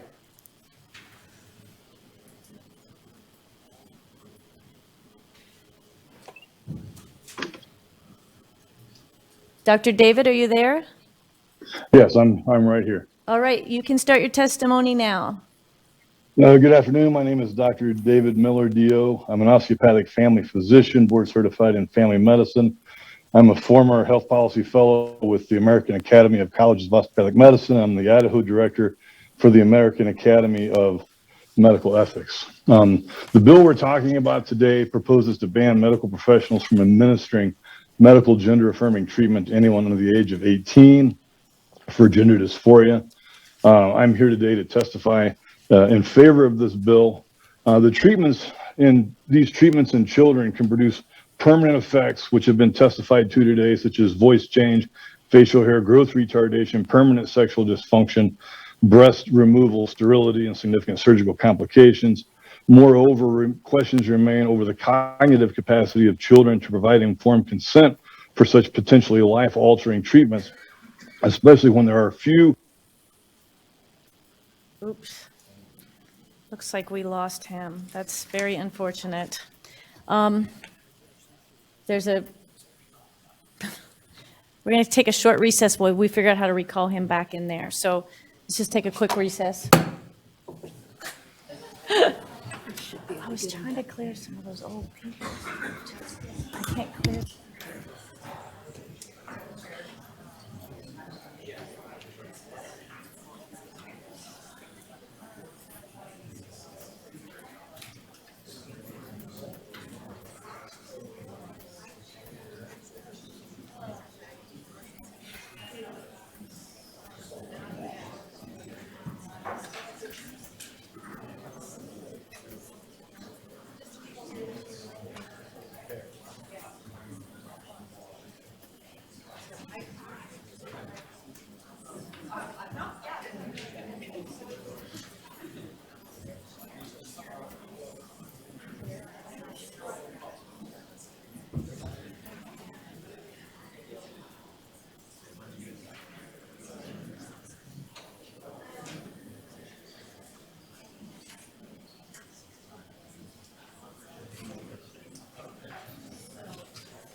David, are you there? We have a short recess because we lost you. Can you hear us, David?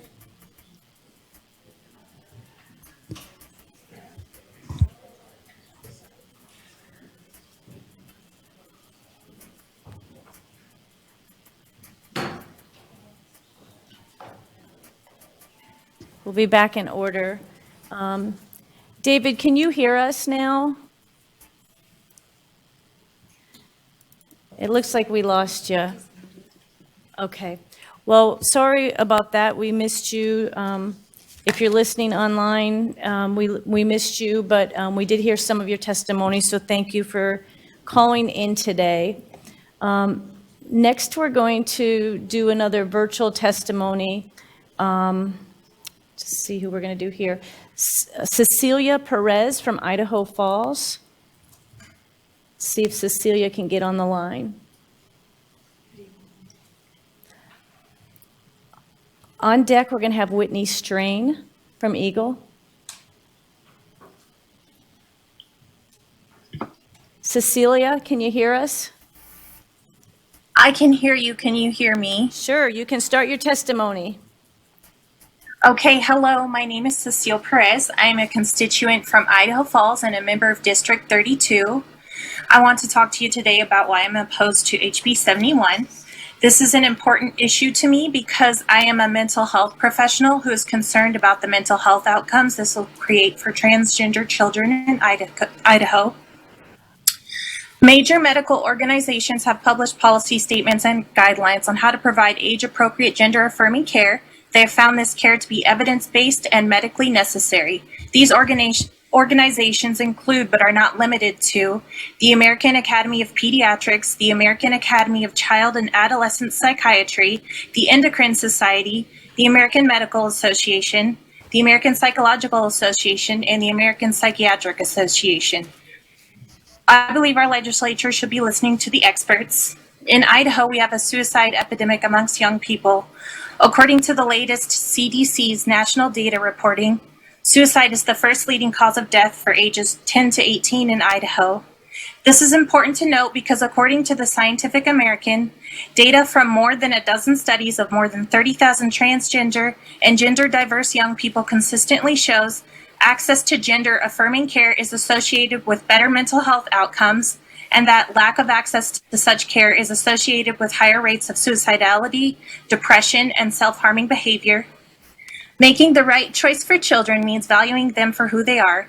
It means staying out of a decision which medical and scientific organizations have already made statements on, and instead, allowing parents, doctors, and the children themselves to make decisions together about gender-affirming care. Please do not support this bill. Thank you. Thank you for sticking with the time, Cecilia. Okay, Whitney Strain is going to be next, and she is by telephone. So we're going to try. Whitney, can you hear us? I can hear you. Can you hear me? Yes, you're in front of the committee. You can start testifying now. Thank you, Madam Chair and Commission.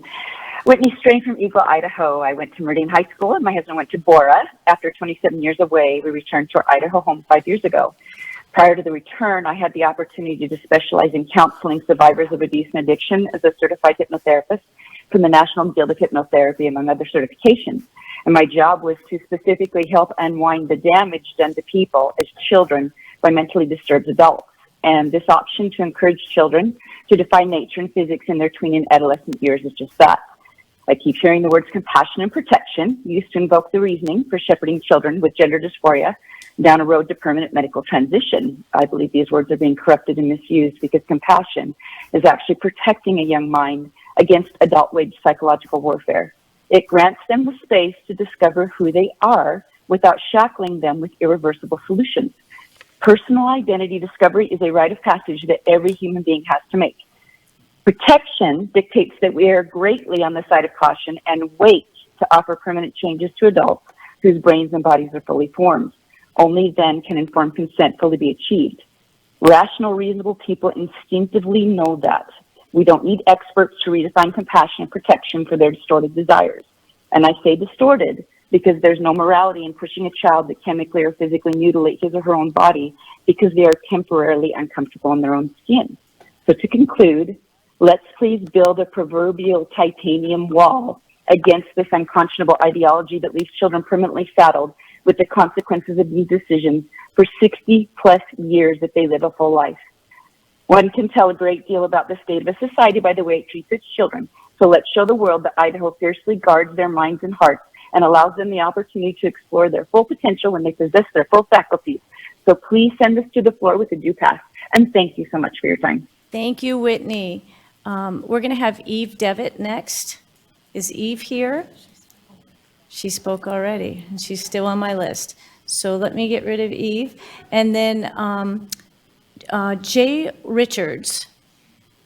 Is Jay here? Let's see if he's on the phone. I have a V by his name, so that is, he's virtual. Jay, are you there? There he is. Thank you. Can you hear me? We can hear you. We're ready when you are. Thanks so much. I'm Director and Senior Research Fellow at the Heritage Foundation. I'm speaking in support of this bill. In recent years, the U.S. has seen a huge spike in the number of minors diagnosed with distress over their sex bodies, which we now call gender dysphoria.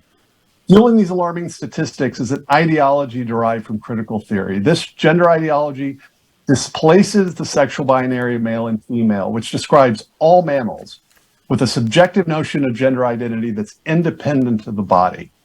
Hence, its champions avoid references to sex and typically define gender identity as one's internal sense of gender. Note that this is both circular and unfalsifiable. The most toxic fruit of this ideology, however, is in medicine, hence the treatment called gender-affirming care. Gender-affirming is, in effect, sex-denying. In the U.S., gender transition surgeries for adolescents increased nearly fivefold from 2016 to 2019. Until recently, child gender discordance was very rare and most cases resolved themselves after puberty. In contrast, starting a child down the gender affirmation pathway makes it far more likely that he or she will go on to take cross-sex hormones. Now, here's the dirty little secret. There's no reliable scientific evidence that these treatments improve the long-term health of these minors, let alone that the benefits outweigh the many risks. Few countries in Europe are rushing headlong down this path as the U.S. is. In fact, 3 countries that were further down this path have now had second thoughts. In a less troubled world, all doctors would follow the rule to first do no harm. For now, it falls to bodies like this one in the great state of Idaho to protect children from these experiments. Thank you, and I'm happy to stand for questions. Thank you, Jay. Doesn't look like we have any questions. We appreciate your testimony today. My pleasure. Okay, Stephanie Ashley. Is Stephanie Ashley here? Or Shelley Canalia, Canalia? Stephanie Canelda. Are you Shelley? I am. Okay. Madam Chairman, members of the committee, I am the parent of Rowan Smith. Rowan is 24 years old. That is a miracle. Rowan was 12 years old when he first attempted to take his life. We had 5 more attempts. When Rowan was 16, after extensive therapy, family therapy, meeting with doctors, the medical community, we made the choice for gender-affirming care. The idea that this is some sort of quick fix, it's not. Rowan is 24 years old. That is pretty old for a transgender child. He is joyful. He's a funny person. He is a parent. He has a job. He has a life. Human. Rowan's choice was to not live or live with the pain. So we're talking about 95% success rate with therapy, and I've heard a lot of doctors say, my child was, I guess, then the 5%. But if your child is at 5%, You want to do anything you can to help them out of pain. Gender dysphoria is not discomfort. It is pain. It is watching your child experience that is horrifying. So yeah, my kid's the 5%, I guess, the failure rate. I did not go into gender affirming care without doing research and talking to people, and we were lucky enough to have in Idaho medical and societal and teachers who formed a community to help my child. And if it was 12 years ago and it was now, I don't know if Rowan would be where he is. I don't know what my time is, but I would About like 30 seconds left. to say, please do not go forward with this bill, and I appreciate your time. Thank you so much. Is the other, you were Stephanie, correct? You're Shelley, you were Shelley, right? Is Stephanie here? Okay, she's still on the list. Let me see if I can make her go. Okay. Okay, we're going to go to, Stephanie's timer's going. Okay, we're going to go to Neil Reagan from Lava Hot Springs.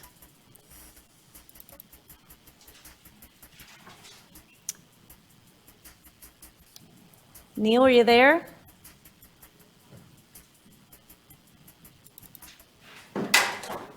Going to give you another minute. There's Neil. Hi, Neil. Hello there. Can you hear me? Can you hear me? Yes, we're ready for your testimony. You have 2 minutes. Okay, I'm ready to go. I live in Lava Hot Springs, but I'm a physician, family physician, and I work mostly in Pocatello. I have been providing gender affirming care for transgender patients in Southeast Idaho for just over 10 years. And I stand respectfully opposed to House Bill 71. Much of my testimony has already been covered by more eloquently than I could by other people. So let me just hit on a couple of points. One is I have had more than one or two transgender patients who I started treating in their late adolescence before age 18, who have told me well after age 18, that they would likely have killed themselves had they not been able to get the life-saving treatment that we were able to provide in Pocatello. And then on another note, regarding the reversibility or irreversibility of gender-affirming medications, I have transgender patients over the age of 18 who have been on cross-sex hormones for more than 2 years, and they discontinued those hormones for a period of time in order to regain fertility and have successful pregnancy, both male and female. And the evidence is quite clear that puberty blockers do not shut the door on fertility. And in fact, cross-sex hormones don't necessarily foreclose on that possibility either, for those who are interested in fertility. Please vote no on House Bill 71. Give parents, physicians, and behavioral health specialists and patients the space that we all need to provide evidence-based care for our patients. I thank you for your time and consideration. Thank you, Neil. Committee members, since this is a gentleman that's been dealing with this, anyone have any questions? Representative Gannon. Thank you, Madam Chair. And Dr. Reagan, thank you for taking time to testify today. And I see you're the medical director at Health West Pocatello Medical Family Medicine. Is that correct? Not at this point, and I should have said at the beginning that I'm not here actually to represent Health West. I work for both Health West and for the Idaho State University Family Medicine Residency Program. There for a while, I was the de facto clinic director. I've stepped back a bit from that at this point. Follow up, Madam Chair, just one. Quickly, because we've got about 10 minutes left. Thank you, Madam Chair. Dr. Reagan, in your 40 years of practice, if you were not permitted to give the care that you've performed during these last decades, do you think that you would have had patients that would have been suicidal, committed suicide?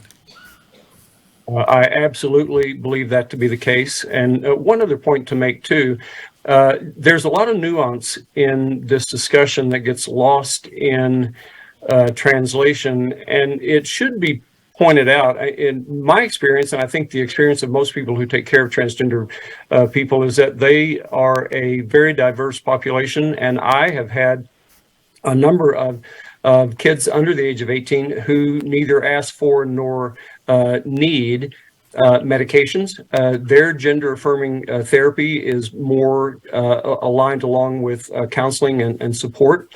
And so when we talk about gender affirming care, we're not automatically jumping to medications, and we're certainly not automatically jumping to surgeries.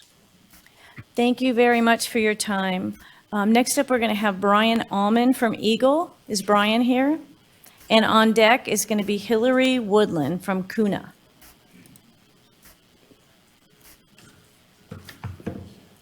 Madam Chairman, members of the committee, my name is Brian Allman. I am with Idaho Freedom Foundation, but I am just here speaking as a father, as a citizen who has watched the transgender phenomenon develop and grow in our society over the last 5-10 years. I really find the timing of this debate interesting, as over the weekend, all our political leaders were making statements roundly condemning female genital mutilation. And yet here we have an issue that is, in my opinion, much more irreparable, much more long-lasting. And I think that Idaho law, which already bans female genital mutilation, should be updated to ban these procedures as well for children. There are many things that we allow adults to do, but not children. Children under 18 cannot buy nicotine products. Why not? Because society has decided that their brains are not developed enough for that it affects them differently. Children under 21 cannot buy alcohol for the same reason. Children cannot usually sign a contract or get married or join the military. Society has always made that distinction between adult and child. The transgender phenomenon has created a social media to surgery pipeline for children, as preteens are exposed to ideas about gender and sexuality that they're not necessarily prepared to understand. They're pushed by activists and the medical system into making decisions that permanently alter the course of their lives. Last week, many of us here in this building heard the story of Chloe Cole, a young woman who thought she was a boy, and she took puberty blockers, hormones, and had a double mastectomy. By the time she realized that she had made a mistake, it was too late to correct some of the things that had happened to her. I believe that the highest and best purpose of government is to protect its citizens, and that especially goes for the most vulnerable citizens, our children. We tell our children that they must wait until they're old enough to start smoking, drink, join the military, sign contracts, get married. It should be no different for hormone treatments and surgery that can permanently alter their bodies. Once they're of age, then that's their choice. It's a choice they can make, but let them grow up first before we allow them to irreversibly damage themselves. Thank you. Thank you very much. Hillary, are you here? Okay, we're going to go. Oh, perfect. Very good. I have a friend who came to speak. Could she speak in my place? Really, there's so many people that have signed up. Do you want to just speak from your heart? And the shorter, the better. How's that? Short and sweet. Thanks. My name is Hillary Woodland. Thank you for hearing my testimony. I'm here to testify as a parent and concerned citizen. I support House Bill 71 because it will protect children. Lifelong permanent decisions to medically transition should not be made under the age of 18, but one thing that would strengthen the bill is to consider the differences between true gender dysphoria and late onset gender dysphoria. I don't know what you could add in there for that, but I think it should be considered. The Dutch protocols and the studies used to create it are used here in the United States by medical associations as justification for performing gender-confirming procedures and medication to treat gender dysphoria in minors. I want to point out 2 key points about the Dutch protocol. Surgeries were performed on children who exhibited symptoms of gender dysphoria from early childhood, which is a very small subset of people, not the majority of what we are seeing today, which is late onset gender dysphoria. And 2, the child could not have co-occurring mental health disorders. Sometimes the best thing for children is to say no. Please vote yes for this bill. Thank you. Thank you for your testimony. We're going to go online up to Coeur d'Alene, Idaho, and Catherine Aberly. I testified in person already. Oh, Okay, you're on there for virtual, or maybe not. Okay, so let's see, who else do we have? Crystal Ivy from Eagle. Crystal, are you there? Hopefully you can. We can hear you, Crystal. You have 2 minutes. Okay. Go ahead. Madam Chairwoman Scott. Go ahead. Someone keeps muting me. Madam Chairwoman Scott, members of the committee, I am Crystal Ivy from Eagle, Idaho. I teach genetics and embryology at the university level. I vehemently oppose H71. It is my understanding that no sex change surgeries have taken place in Idaho for children. Also, biological sex is not a binary. Biological sex is a spectrum, as is gender, as is sexuality. To state that any of these are binary is dishonest at best. The science backs this up. There are many syndromes and anomalies to consider. Representative Skaug is wrong. At conception, viable pregnancies regularly and predictably are the result of an abnormal number of X and Y chromosomes and or misrecognition of hormones. This happens as much as the frequency of left-handed people in our population. Things like XO, XXY, XYY, you get the idea. We must also consider the spectrum of genitalia, which absolutely exists as a spectrum. People deserve to be treated with dignity. Children deserve to be treated with dignity. To hear that humans are only created in a binary is untrue and humiliating to any person who is born as intersex. We must stop with the philosophy that sex, gender, sexuality, and genitalia are binary. It is not true. You can look this up. Utah and Idaho are at increased risk of youth suicide attempts and completion. This is not a coincidence. The data exist that back up the embrace of sex, gender, sexuality, etc. as a binary philosophy, instead of an embrace of what is real in this world. H71 is harmful to children and to those who love them and want to keep them alive. Please do not send this bill to the floor. Thank you for your testimony today. We're going to have one last testimony. I think we're just going to get one more in, and I'm going to do a virtual with Heather Greenman from Post Falls. Let's see if Heather's on the phone.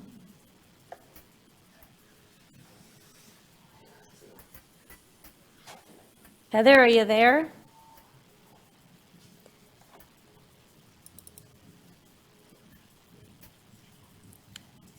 Heather, are you there? Okay, she must have walked away from the phone. Let's do one more. Oh, there she is. She's unmuted. Can you hear us?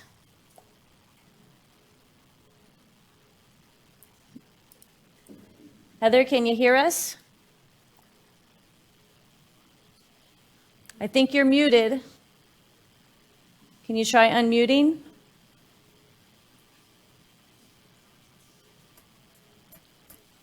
We'll give you one more minute to unmute. One more second. Okay, we're going to have to move on. Let me just grab one other person. Can you hear me? We can hear you now. You are our last testifier. We've got 2 minutes if you would share your thoughts on House Bill 71. Yes, thank you, Madam Chair. My name is Heather Greenman. I am from Post Falls, Idaho. I am for HB 71. In my 20s, I struggled with same-sex attraction. I say that because it's not something that I wanted. I was healed by Jesus Christ, and I am now happily married to my husband, Joseph. My best friend lived in a lesbian relationship with another woman for 6 years.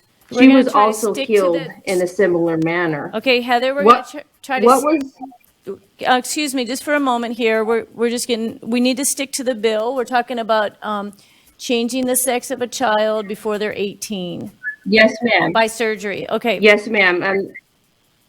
Great. So the question that I ask is, what was the difference between when we both decided what we wanted?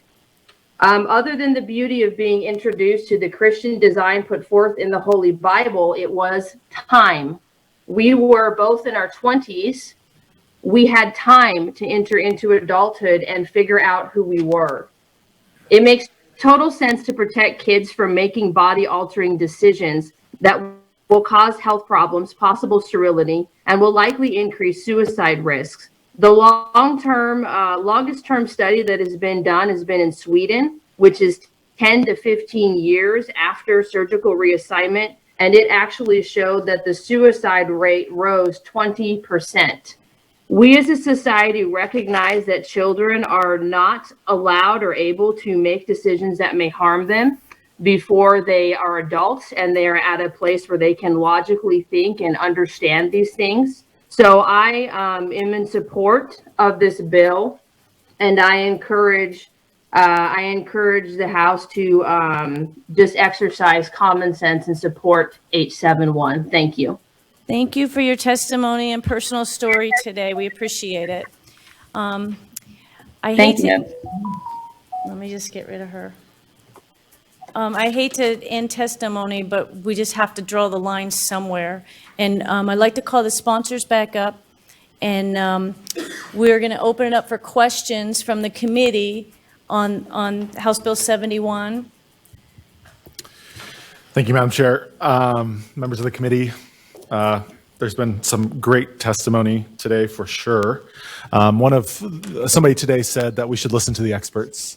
And there have been many experts who have testified in favor of this legislation, who have discussed the harms that are caused by puberty blockers, that are caused by cross-sex hormones and surgeries, these irreversible harms, the fact that there's not evidence substantiating their use in these types of treatments. A few of the physicians that I just wrote down their names, and I didn't have time to write down everyone's name, but Dr. Kate Aberle, Dr. Rod Story, Dr. Quentin Van Meter, Dr. Roger Hyatt. We've heard a lot of good expert testimony today on that issue. I'd like to quickly address another issue, though, that was brought up.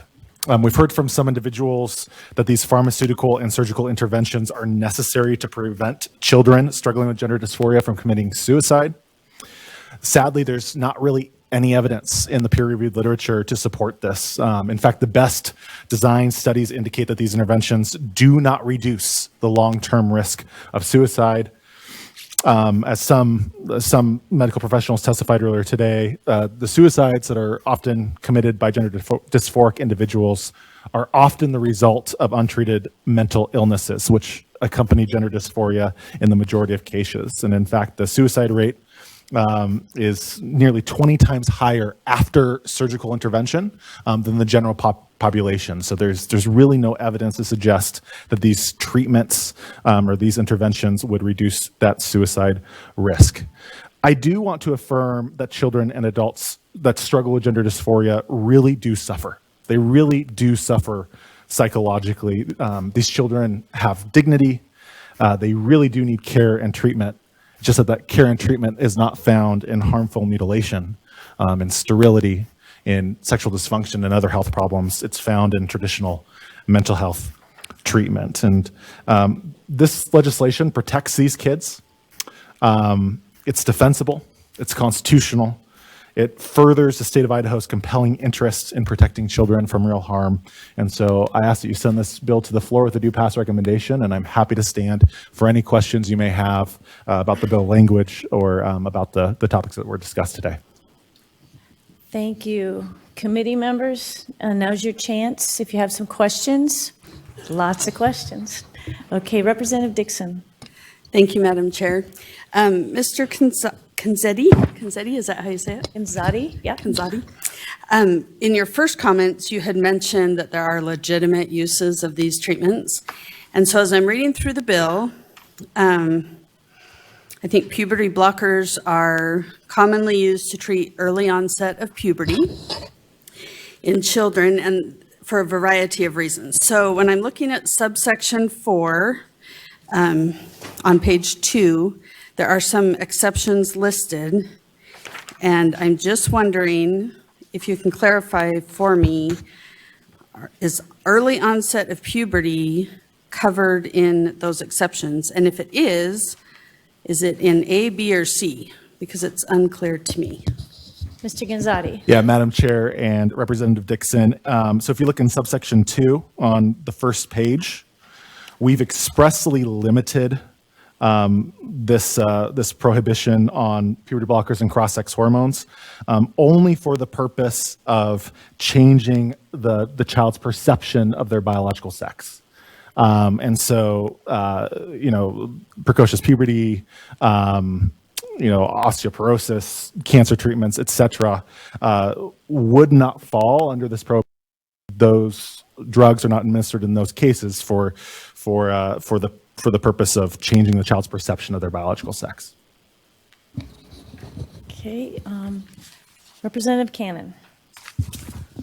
Thank you, Madam Chair. Mr. Gonzatti, we heard testimony from Crystal Ivy, who was the teacher of genetics, who indicated that sex scientifically is not binary and that there are other sexes other than just XY and XX.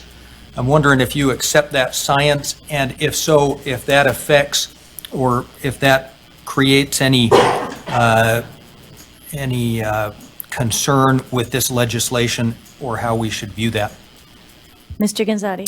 Madam Chair and Representative Cannon, we would certainly affirm that there are children that are born with disorders of intersex, and those were the types of cases that I believe her name was Crystal was referencing.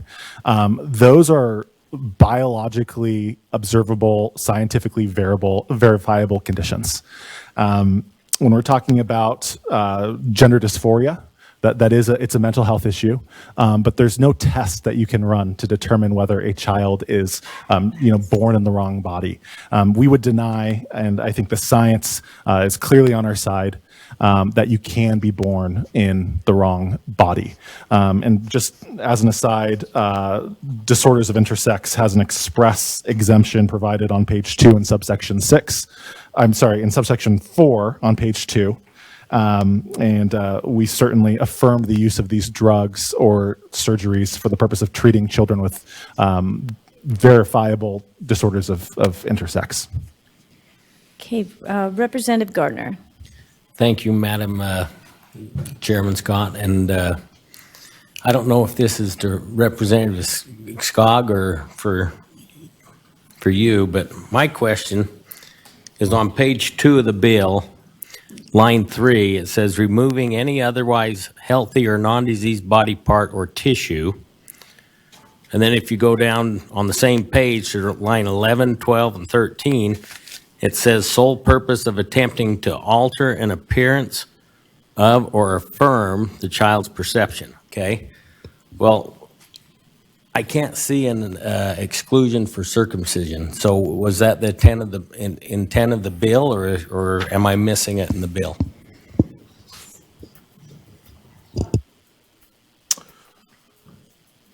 Mr. Gonzatti. Yeah, Madam Chair and Representative Garner.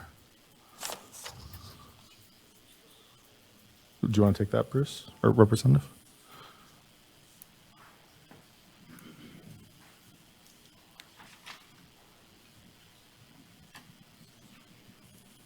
Yeah. Thank you, Representative. So again, that prohibition is only for the purpose of, and I'm trying to find the exact language, line 11, if it is for the sole purpose of attempting to alter the appearance of or affirm the child's perception of the child's sex, if that perception is inconsistent with the child's biological sex. So circumcision would not be for the purpose of changing the child's perception of their biological sex. Go ahead, Representative Gardner. Okay, please address line 3 where it says removing any otherwise healthy or non-diseased body part or tissue. And then it says all exceptions are in section 4, and it's not in that section 4. Mr. Gonzatti. Madam Chair and Representative Garner, so if you look up in subsection 2, the paragraph 3 or subparagraph 3 would be part of subsection 2. So again, line 27 on page 1, banning the following practices upon a child for the purpose of attempting to alter the appearance of or affirm the child's perception of the biological sex if that perception is inconsistent with the child's biological sex. And then that subparagraph would be modifying that subsection 2. Follow up. Go ahead. Okay, so I've still got my concern with this, where it says to modify sex, but it doesn't have any exemption for religious beliefs or anything like that, and it's still removing healthy tissue. It could be considered genital mutilation, and I'm afraid of that being misconstrued. Would you like to speak to that? Yeah, Madam Chair and Representative Garner, again, so we're only banning these procedures for the purpose of altering the child's perception of their biological sex. If it's not for that purpose, then it doesn't fall under this prohibition. Yeah, it's part of subsection 2. Subsection 2 has that language clear in it. Okay, we're going to move on to Representative Gallagher. Thank you, Madam Chair. And Mr. Kanzati, I just have a curiosity question. Over the last, say, 5 to 10 years, has there been an increase, and I think somebody mentioned the numbers, but I can't remember, the increase in the number of transgender kids? Okay, well, that's not about sex changes, but if you want to address that as part of your bill? Yeah, Madam Chair and Representative Gallagher. So we don't know the numbers for Idaho because these procedures are not reportable. There's no mandatory reporting requirement to IDHW like there is for a lot of procedures. So we can't speak to Idaho specifically. We do know that there's been a 5,000% increase in girls presenting as transgender nationwide, and boys it's been a little bit less. Boys aren't as affected by rapid onset gender dysphoria as girls are, but there has been a significant increase over the last several years when it comes to children presenting as transgender to medical providers. Representative Gannon. Thank you, Madam Chair and Ms. Gonzatti. And this bill is fairly complex with a lot of sections and subsections, and I was just wondering if you had run it by the Idaho Academy of Family Physicians, which their president testified and apparently has 800 members and deals with these kinds of issues. Did you consult with them in drafting this bill? And Mr. Gonzatti. Madam Chair and Representative Gannon, we did not consult with them specifically. We have consulted with several major national medical groups as well as state groups. We've had a working group of physicians who have worked on this. So we do feel like this is legislation that's been vetted, and any concerns that have been brought, I think the sponsor has dealt with appropriately. Were you good? Representative Allgood. Yes, sir. Thank you. I really am desiring long-term information, long-term studies. Are there any studies out there regarding the suicide rate for people who have gone through this procedure and for one reason or another, it did not help them? Mr. Gonzatti. Yeah, Madam Chair and Representative Allgood, we do have some longitudinal studies indicating that the suicide risk, again, for these individuals once they've finished the medical transitioning process, which includes the surgeries, that suicide risk is 20 times higher than that of the general population. There is really, and I think maybe one of the physicians here might be able to answer this better than me, but as far as I'm aware, there are no good longitudinal peer-reviewed studies that demonstrate that the suicide risk after 10 years is any different than it was for the patient going into these procedures. Please, no outburst or we'll have you removed. Go ahead and follow up. Sir, when you say longitudinal studies, can you give me an idea of amount of years? Are we talking a 5-year study, a 20-year study? Do you have any idea for that? Madam Chair, I don't know whether it would be appropriate for me to defer my time to a physician on this one, or I the longitudinal studies that I'm aware of are all 10 years. But again, I am not a medical researcher. I just work with them. So, Thank you. Representative Gallagher? Madam Chair and Mr. Kanzati, I think you were the one that had mentioned which countries have stopped this sex change surgery for minors. Can you just remind me which countries those are at this point? Mr. Kanzati? Madam Chair and Representative Gallagher, I was not the one who mentioned that. I don't know if the sponsor did. Did the sponsor represent?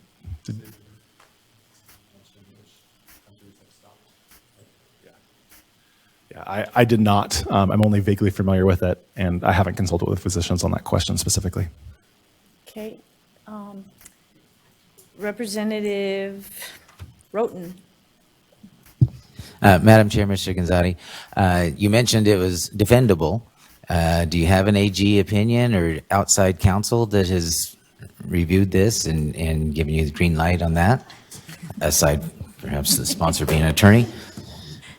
Madam Chairman, Representative Roten, that's a good question. This was early on run by the previous Attorney General's office and what we'd run through, and the courts, they said that we could be successful with this. There would be challenges.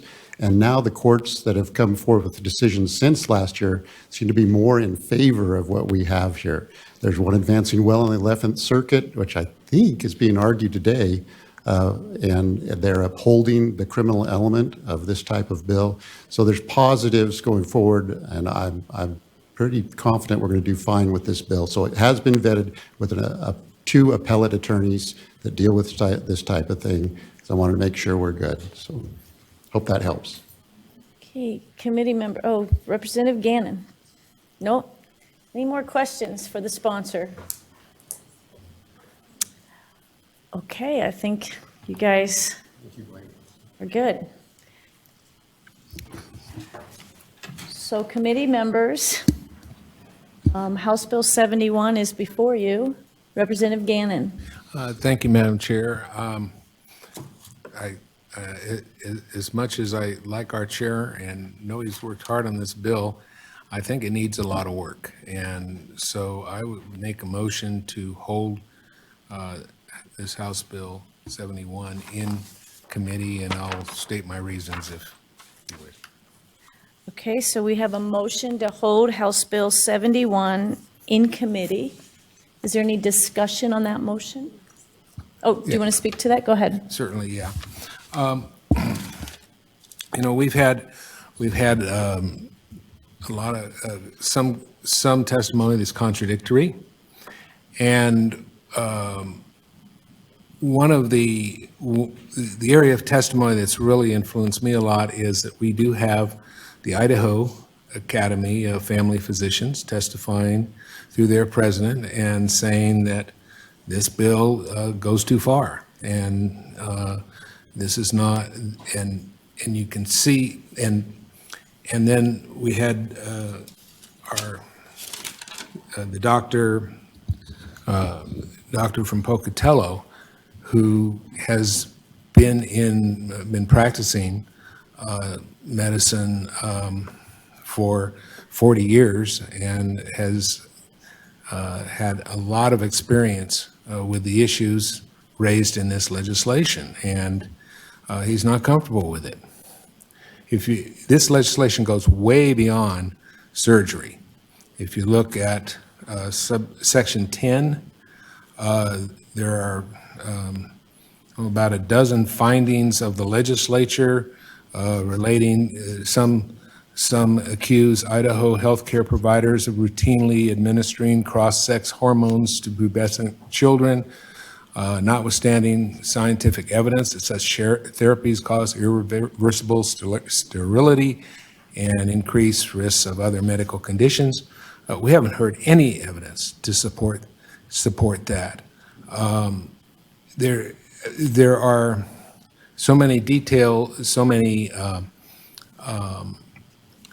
statements here that have not even been addressed evidentiary-wise. In other words, we haven't had testimony to that, and they're part of the bill. very concerned. We had Dr. Schwer, who is a local doctor who went through the WWAMI program. So happens I know the family name. And so many others who have testified that this bill will cause serious problems for them in their medical practice. And I think it would be good for a bill like this to work with those doctors, with the American Academy of Family Physicians, work with all physicians to come up with a reasonable bill if there is such a need for one. This goes way beyond the rather emotional issue of surgeries. And all you have to do is, so I would encourage people to read the entire bill, because there's all kinds of different conclusions and restrictions in it way beyond that. And I think that's what has our medical profession really concerned and upset about this particular bill.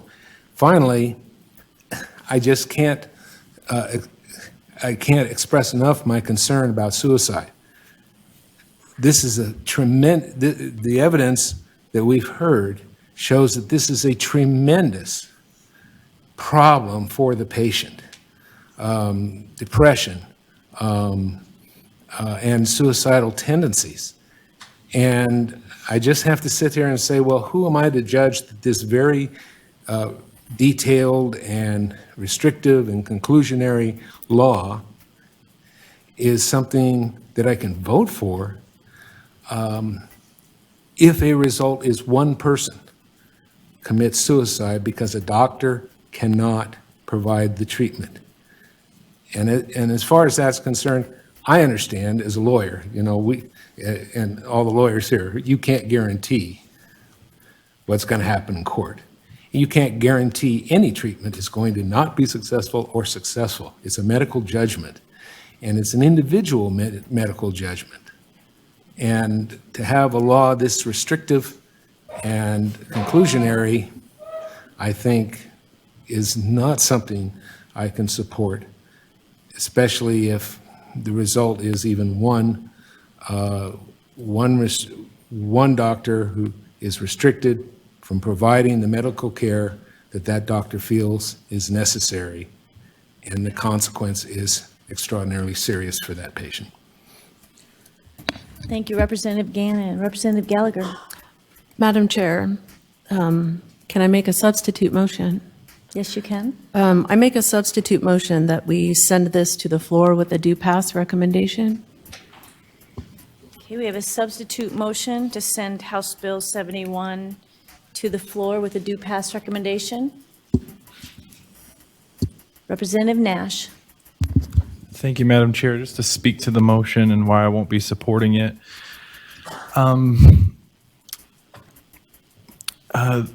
This issue ignites a lot of feelings, and some of the feelings that I felt when I read the bill for the first time was that it largely contradicted my experience of having a transgender sibling.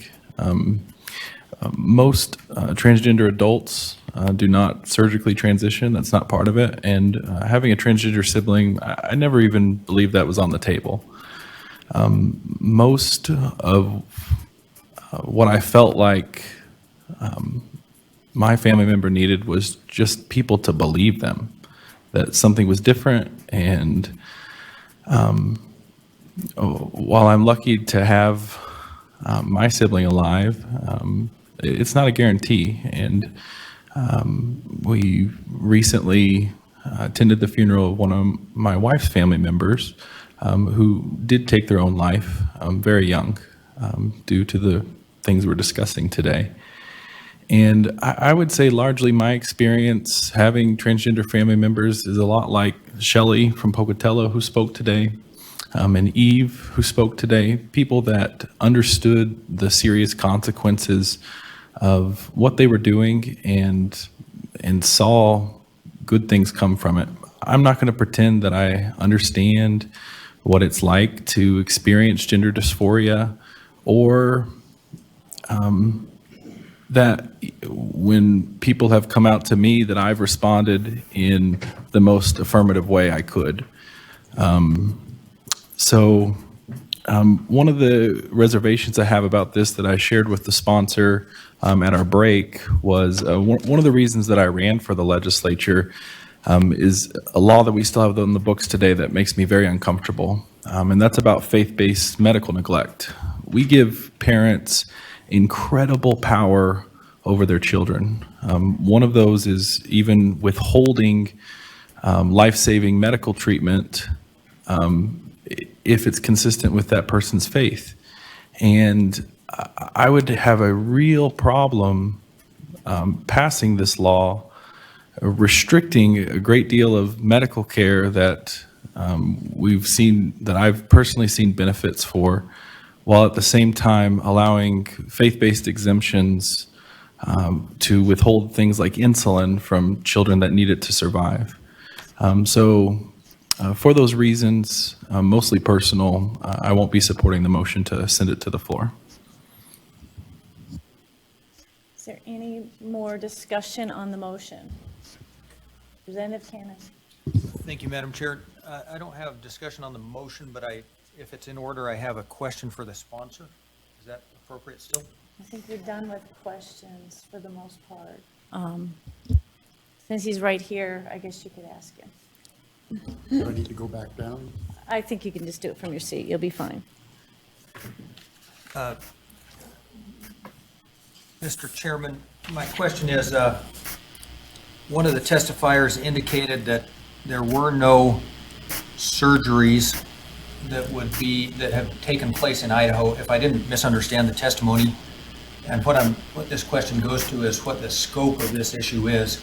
I'm wondering if you can confirm that there haven't been any surgeries, or that there aren't ongoing surgeries that would be prevented by this legislation, and also talk about the numbers of under 18 kids that are on puberty blockers that would be affected by this legislation. Representative Skaug. Madam Chairman, Representative Cannon, thank you. Good question. Again, we don't have any reporting of how many of these procedures go on. We've certainly had people here testify today that they've had those go on with themselves or their families.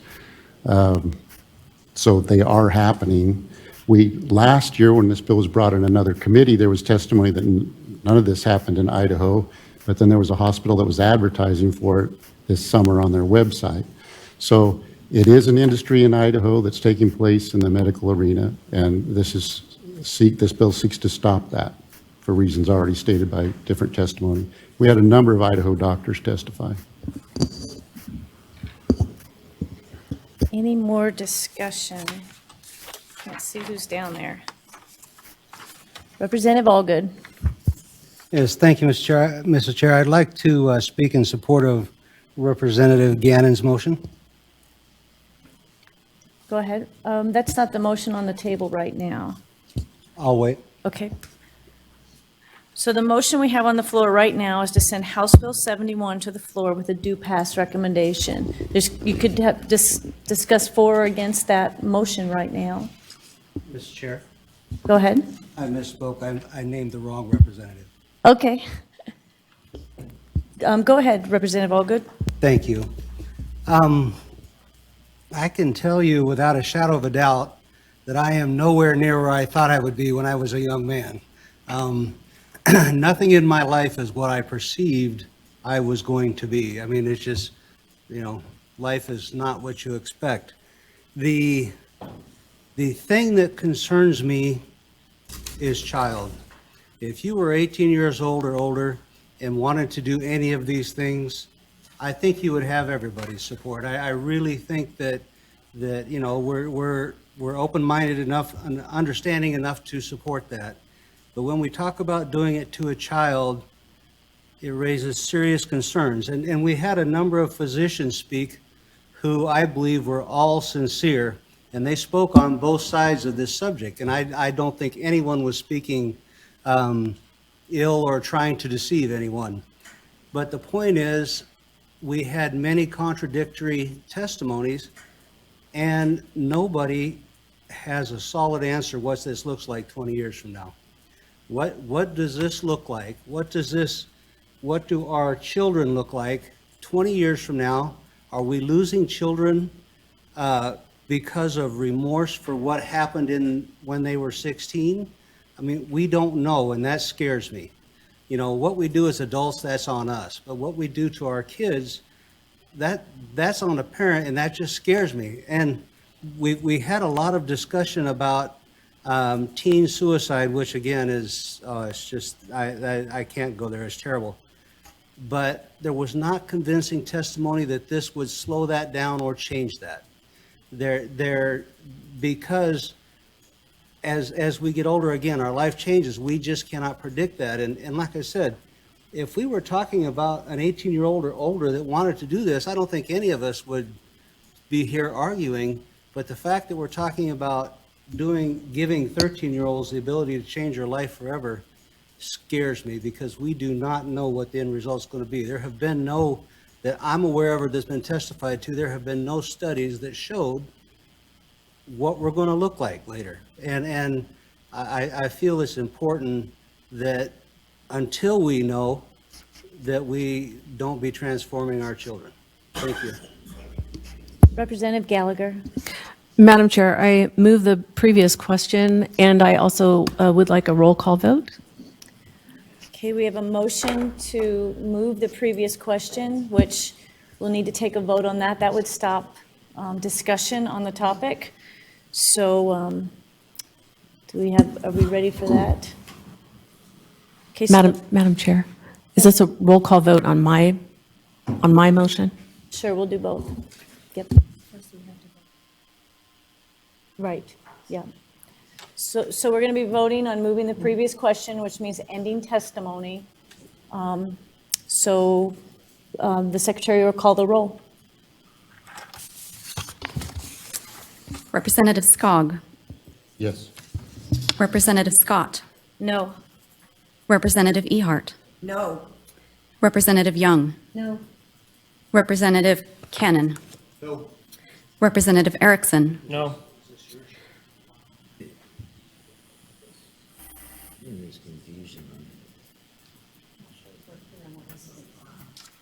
Are you unclear what we're voting for? We're voting to stop discussion and go right to a vote. Okay. For those who have already voted, did you understand what you were voting for? Yes. Okay. Representative Alfieri. Representative Allgood. Yes. Representative Dixon, 24. Representative Gallagher. Representative Garner. Yes. Representative Handy. Representative Lambert. No. Representative Roten. Yes. Representative Gannon. No. Representative Nash. No. Representative Mathias.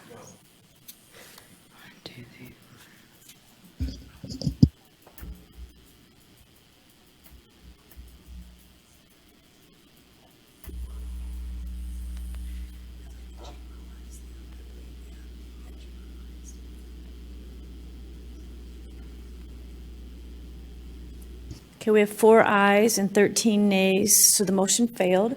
So we're going to continue testimony or discussion on the motion to send House Bill 71 to the floor with a due pass recommendation. Does anyone else have testimony or discussion? Representative Ehart. Thank you, Madam Chair, and thank you, committee. I think when we have something that is this important, that we allow ourselves that opportunity to have the conversation and to share our thoughts on both why we may feel a certain way, what has moved us, and allow those thoughts to possibly change or at least influence one another's decisions as we make this important decision. A couple thoughts. A lot of things we could say, but a couple of thoughts. I know from other legislation, this is something that maybe I've been a little more aware of for a while right now.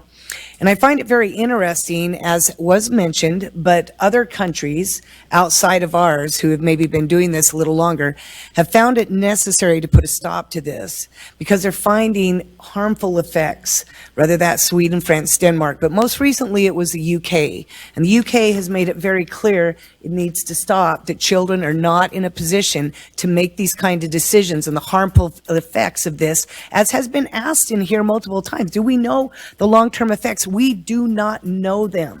And what we're learning right now is not, I would say, is not good. And so that's not going to keep someone, if they want to identify a certain way, they can still do that. But as far as the hormones, some of these other surgeries, these things are being stopped as well. I think they should be. I know that not everyone is necessarily interested in this, but I do want to make a comment for the sake of the committee. And I think that if we do a little Lincoln Douglas here, you can kind of follow this. But the question was asked about sex and whether or not sex is binary. When you look at DSD, and that's that disorder of sexual development, there are two sexes. Okay, you may argue about other things, but sex has a purpose. And until you can prove that there's a third function of sex, sex is either you're looking at the ovaries or the gomine, whatever. Now I just lost the ovaries or the sperm, and you're looking at two sexual functions. Even when you have XXY or XYY, these other combinations of intersex, you can still determine a person's sex. It would be as if saying that the human species, because we had found part of the body part missing or not looking like the others, that let's say a deformity of the arm, that humans don't have arms. Humans do have arms, but sometimes there are sexual disorders. So there's a lot to learn in this. I know that it was mentioned that when it comes to adults, I absolutely agree and support all of our people out there as citizens of Idaho and elsewhere. If you decide that you want to make that transition as adult, I fully support that. I really do. But when it comes to our kids, I do not support that. And I this, but I would hope that the committee would err, if we're going to err on the side of protecting kids. They are not in a position to be able to make these kind of decisions for themselves. Look at all the things we don't allow them to decide. And as has been mentioned before, all the things we don't allow them to do because of that age. So I'm asking, as certainly I will be supporting H71, whichever motion we're on, and I ask you to do the same. Thank you. Any last discussion? Representative Young. Yeah, thank you, Madam Chair. First of all, one of my thoughts is what a lot of love we all have for our kids. And I just want to express my gratitude to all of the people here, from whatever perspective you may speak, who sincerely love our children and sincerely want to do what's best for them, because at the end of the day, we all want our kids to be happy and healthy. So, starting from that foundation of recognizing that we all love our children and that we want what's best for them, we face a really challenging question here in some ways when you consider the conflicting testimony on facts that should be verifiable, and yet there's so much disagreement on the idea that these treatments are safe and effective, or that they're not, or that they prevent suicide, or that they don't. So, having said that, no one can know for certainty exactly what is going to happen in any one situation. But what we can do is do our best to look at the odds long term. And I think we do have some long-term studies that indicate that these procedures don't solve all the problems as we are being told. And so I think it's important to consider that.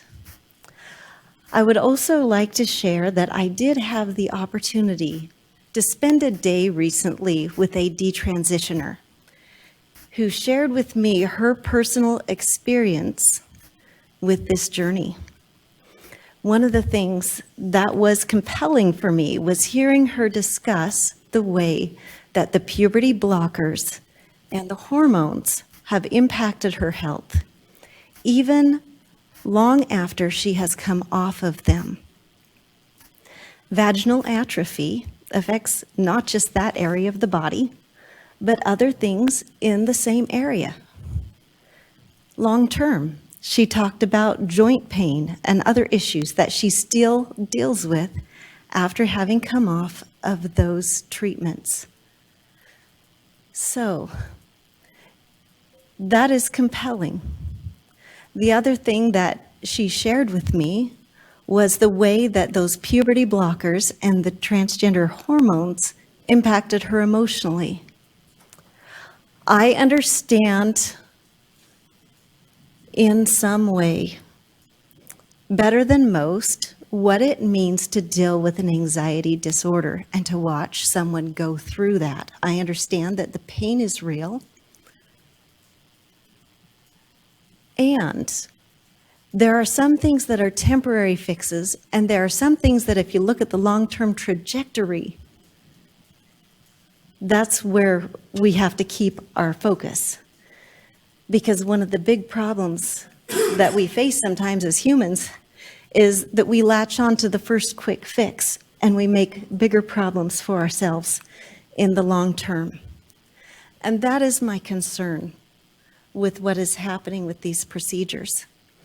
Because the reality is, as a mother who has a deep appreciation for what it means to be a woman, you can deconstruct your sexual function, you can impede your sexual function, but you can't recreate the healthy function of the opposite sex in an individual. And so for that reason, all philosophies aside, I believe that we have a responsibility to prioritize the preservation of the long-term physical health and function of children. And so for that reason, I will be supporting this legislation. Representative Roten. Madam Chair, well, that was going to be hard to follow. I agree with a lot of those points because there are a lot of things at work here. Everything from the kids are going through with the social pressures, but then you look at the suicide rate after transition, how high that stands. You had a number of doctors that did oppose, and then you had a number of doctors that were certainly for this bill, and for many good reasons. For me, and I reviewed this, to me, we're talking again about the kids in Idaho, long-term repercussions. These drugs are powerful. The operations, we know, are long-term. And in my opinion, much like Representative said, it comes down to doing the best we can with what we have to protect our children. And I will be supporting this bill. Thank you. Okay, any other discussion before we take a vote? Oh, Representative Cannon. Thank you, Madam Chair. I think I'm going to support the motion. We kind of dealt with a similar bill last year, and it gave me a lot of struggle, and I ended up supporting it. And I thought to myself at the time, because it ended up not becoming law, I thought to myself at the time, another year and I'll have all the answers figured out. And a year has come and gone, and I still struggle with this. And I think that there are, the confidence I have is that we aren't going to solve the problem. And I say that sincerely, whether we pass this bill or not, there are going to be people that are, not that still struggle with whatever issue, whether it be on one side or whether it be on the other. And anyway, so I feel like sometimes there's a perfect answer, and sometimes there's an answer that I'm really confident in. In fact, I'm usually probably more confident than I should be. But this is one where I say, I don't know that we have the answer, and I certainly am not 100% confident as I cast my vote. And I especially say that because it does feel like, in some ways, you know, the criticism that we who talk about leaving decisions up to families and parents, I mean, that hits home, and I don't know exactly what to do with that. But in the end, you know, you gotta go with your gut, and I am going to support this today. And if the answer comes to me in the next few days before we vote on the floor, I'm giving notice right now that I'm not considering this to be a binding commitment to this legislation. Thanks.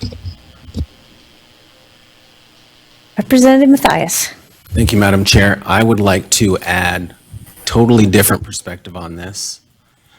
Some food for thought. Maybe if there are actually anyone who's on the fence, I'm going to give you a whole nother bucket of thought that has nothing to do with the subject that we've been talking about. It has to do with something we haven't been talking about. One of my favorite books is a book I read a few years ago. It's called The Fourth Turning: How the Cycles of History Serve as a Prophecy for America's Next Rendezvous with Destiny. And the theory and the thesis behind the book is that America goes through these great big turnings. Every 85 to 110 years, we start this cycle over where we go through these 4 turnings. And in late May of 2020, the New York Times wrote an article about this book as the pandemic was setting in. And the reason that they wrote an article about the book is because at the end of the book, really thick book, the authors say, okay, based on everything we just said, let's look forward to the future. Here's what we can expect in the future. And I kid you not, this is almost a quote. They write, in or around the year 2020, something big is going to happen. It could be a new virus that kills a bunch of people. It's going to change the way we vote. It's going to change the way we think. It's going to change the way we shop. So the New York Times naturally said, oh my gosh, we have to go talk to these authors. So one of the authors passed away. The book was written in 1997, by the way. So the authors, or the New York Times goes back to the last remaining author and says, how did you know this?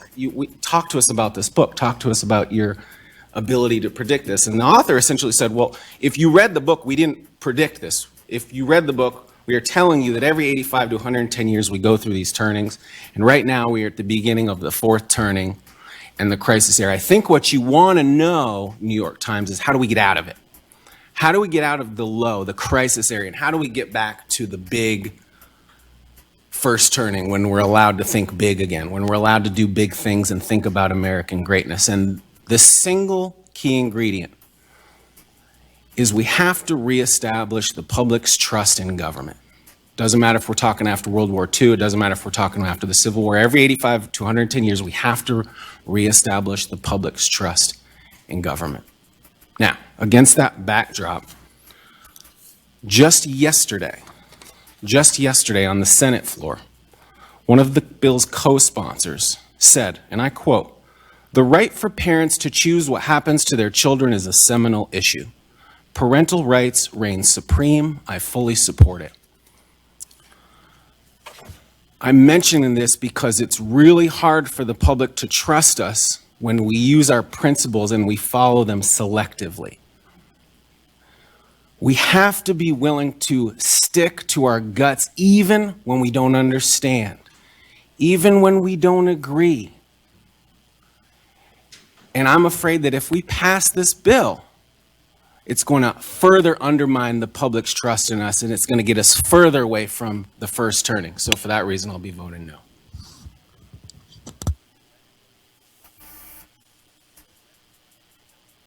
Okay, committee. Is there any more discussion before we take this vote?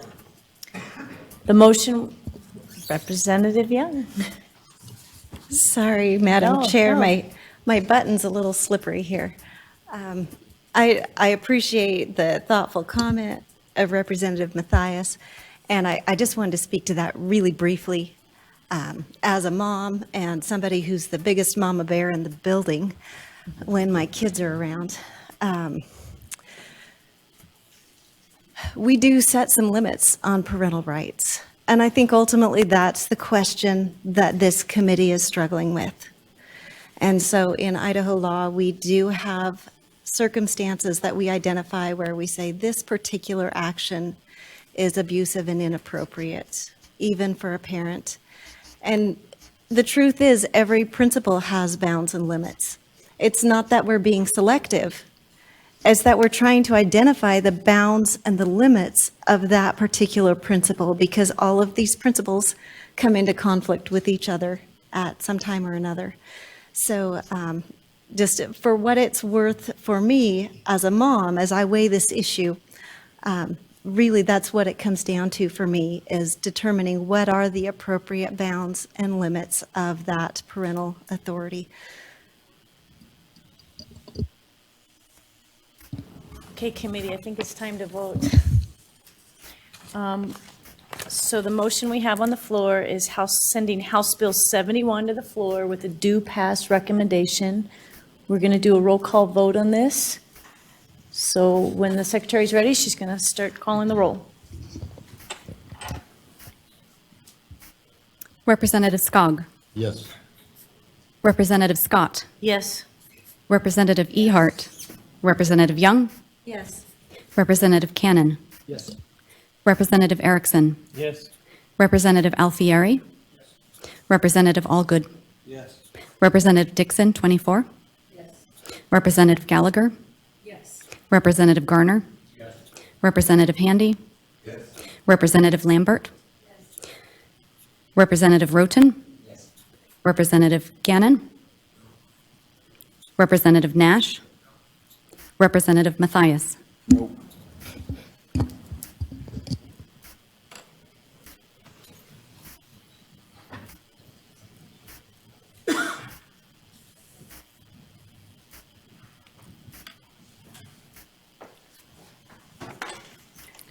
Okay, the vote count was 14 ayes, 3 nays. The motion passes and will be sent to the floor with a due pass recommendation.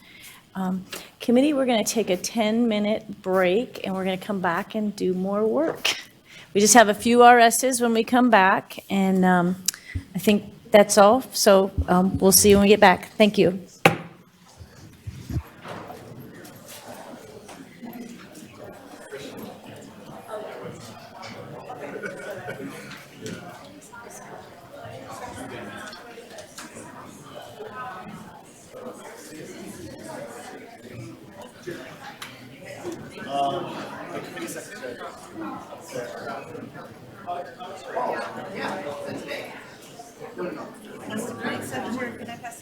This is my testimony. Thank you so much.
Idaho in Session is brought to you by Boise State University School of Public Service, the Association for Idaho Cities, Union Pacific Foundation, Idaho Cable Broadband Association, University of Idaho James A. and Louise McClure Center for Public Policy Research. Additional funding provided by Friends of Idaho Public Television Endowment.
Idaho in Session is brought to you by Boise State University School of Public Service, the Association for Idaho Cities, Union Pacific Foundation, Idaho Cable Broadband Association, University of Idaho James A. and Louise McClure Center for Public Policy Research. Additional funding provided by Friends of Idaho Public Television Endowment.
Order, we have RS 30011 before us. Representative Ehart, please.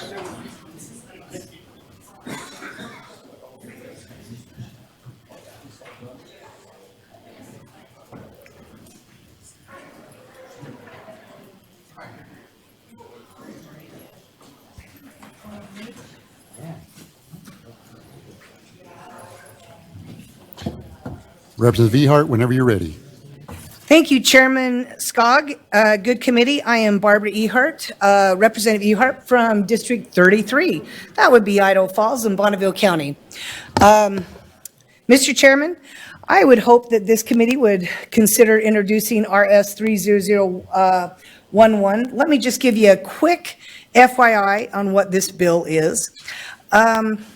Throughout the summer and even last year, for those of you who were here last year, you know, there's some, I'm going to call it, these are my words, confusion, and maybe some consternation, particularly with some of our colleagues on trying to get a bill heard. Now, as you go to all the states, all the state houses, friends, there are a lot of ways to do things. And we have our own unique ways. Others have ways of doing things. And I've been a little privy to having sat in some of the other state houses and to see maybe some of the other ways people have done things. And so I spent a lot of time pondering and then working and actually working with a couple of my colleagues, including Representative Dixon, the other one. So, not that we couldn't have worked together here, but in at least submitting a draft that maybe we might consider. And so let me just quickly share with you, the idea here is to come up with, is to change ours, this would just be for the House, our House Rules 6, 10, and 17. So you will see on this, there are changes to all of that. And then to basically what this does in a nutshell is it would create a path forward for bills to be heard in committee. Now, it's not a guarantee, but it would create a path forward should we end up in a situation where maybe a chairman wasn't as excited about hearing a bill, and that happens. And so just on a couple of things, that it would do away with personal bills. And what it would do would, if you were using a personal bill, say for the opportunity just to get something printed and in the stratosphere, there would be a path forward with this. And again, if you had a chairman who didn't want to hear it, part of the path forward would be for you to be able to go to your committee members and get 50% of your committee members to agree to hear the legislation, and introductory. And, and it doesn't have to be a big, cumbersome battle with the chairman. It would then just be introduced and could move on. And if you wanted something beyond that, there's a process here, if the chairman really didn't want to hear it, where you then would have to get more committee members willing to hear it. But remember, at the same time, if our chairman, any of you in here, maybe it's just the chairman and I right now who are chairman, but they too still have power. Because if they didn't like it, they can also go to you and explain to you why they didn't like it. My biggest concern is I actually believe that bills should have a path forward through the committee process. It shouldn't be easy, but it should be possible. And a chairman should still have discretion. And should you give this a hearing, I will be more specific with some of the other things in there. And maybe, Chairman, maybe this is something that doesn't get a hearing right away, and, there's some other things being discussed, but at least it would be kind of, in the queue, should we be desirous to hear more. So with that, Mr. Chairman, should there be questions? I will say this. I have asked Representative Erickson if you do call on someone first for a motion. There's a couple of changes. Since we can make changes here, I had asked him if he would help me with a couple of changes on the motion, a couple of changes that I think will make sense.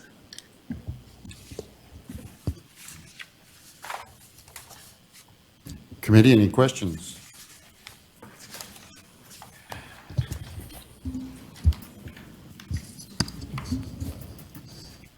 Any motions? Representative Scott. Thank you, Mr. Chairman, Representative Ehart. I'm curious, I'm just reading this for the first time. It says, on approval of such motion by at least 3/5 of all the committee members, the chairman shall hold a hearing on the bill memorial resolution. So you're talking after an RS. So if you have an RS and it gets a bill number, then you can force a committee chairman to have a hearing on that bill. Is that correct, what I'm reading, if you had the 3/5? Mr. Chairman, good representative, that would be correct, but this is one of the changes that I am making, and we're moving that number up to 70%, and that 70, just because the 3/5 was deemed just barely above the 50% when you started calculating numbers. But that would be the idea, and that would follow the line above on number 7, where you'd go through the process to have it introduced. Again, just trying to create a path forward. It may not be something that we end up hearing, but I think it would be, it's another option to consider. And I know a number of you in here have also been on the state affairs, where I know other legislation was introduced. It was my impression from what had happened in the past that this is where House rules were supposed to be introduced. So, Mr. Chairman, that's why I brought it here. questions? Representative Marco Erickson. Yeah, thank you. I was going to make a motion on behalf of the Representative Hart, but also I wanted to point out, if I may, that I remember having this conversation last session after we had issue, and the good representative worked on this all off session, and so I think it's owed to have a further conversation on that. So my motion would be to introduce RS 30011 with a couple following changes. Page 2, line 14, we would strike the 3/5 and replace it with a 70%, as the good representative indicated. And then on page 2, we would add a line 18, which is a new line, that agency bills would be exempt from the inclusion of bills that a committee can call forth. Okay. Representative Erickson, I'm going to ask you to back up so I can mark my paper with those again, as well as the secretary. Tell me those changes you're proposing again. Yeah, one more time. Page 2, line 14, strike 3/5 and replace with 70%. And then on page 2 as well, we would add a line number 18 to the bottom. We're on the wrong place So there. it's on Oh, line you know 18. what? That actually might be my fault. I gave him the draft, so it would be, Line 18? yeah, my apologies. Are you able My to- apologies. Are you able to instruct us what you would like? Yes, I can certainly, exactly though what Representative Erickson said, where we'd be striking the 3/5 and replacing that with 70%. And then we would be adding an extra line at the very end where it would state that agency bills are exempt from the inclusion of bills that a committee could call forth. Okay, Representative Ehart, I'm going to ask you to help me again. So back up with the lines, if you have the line numbers, and tell me exactly the wording that you are proposing. You know what, Mr. Chairman, I'm going to probably have to grab that just a moment. That's where she has 3/5. That'd be 70%.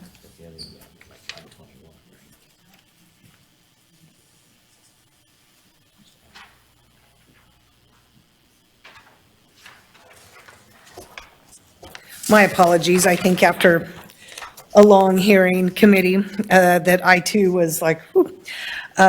So it would be, okay, I see why.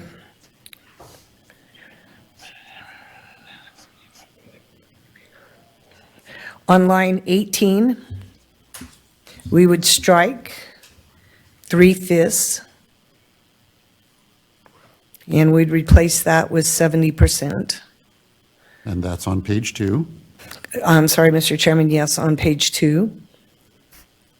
And then we would create, I guess, a line 21, or after line 20. We would add that agency bills are exempt from inclusion of bills that a committee can call forth.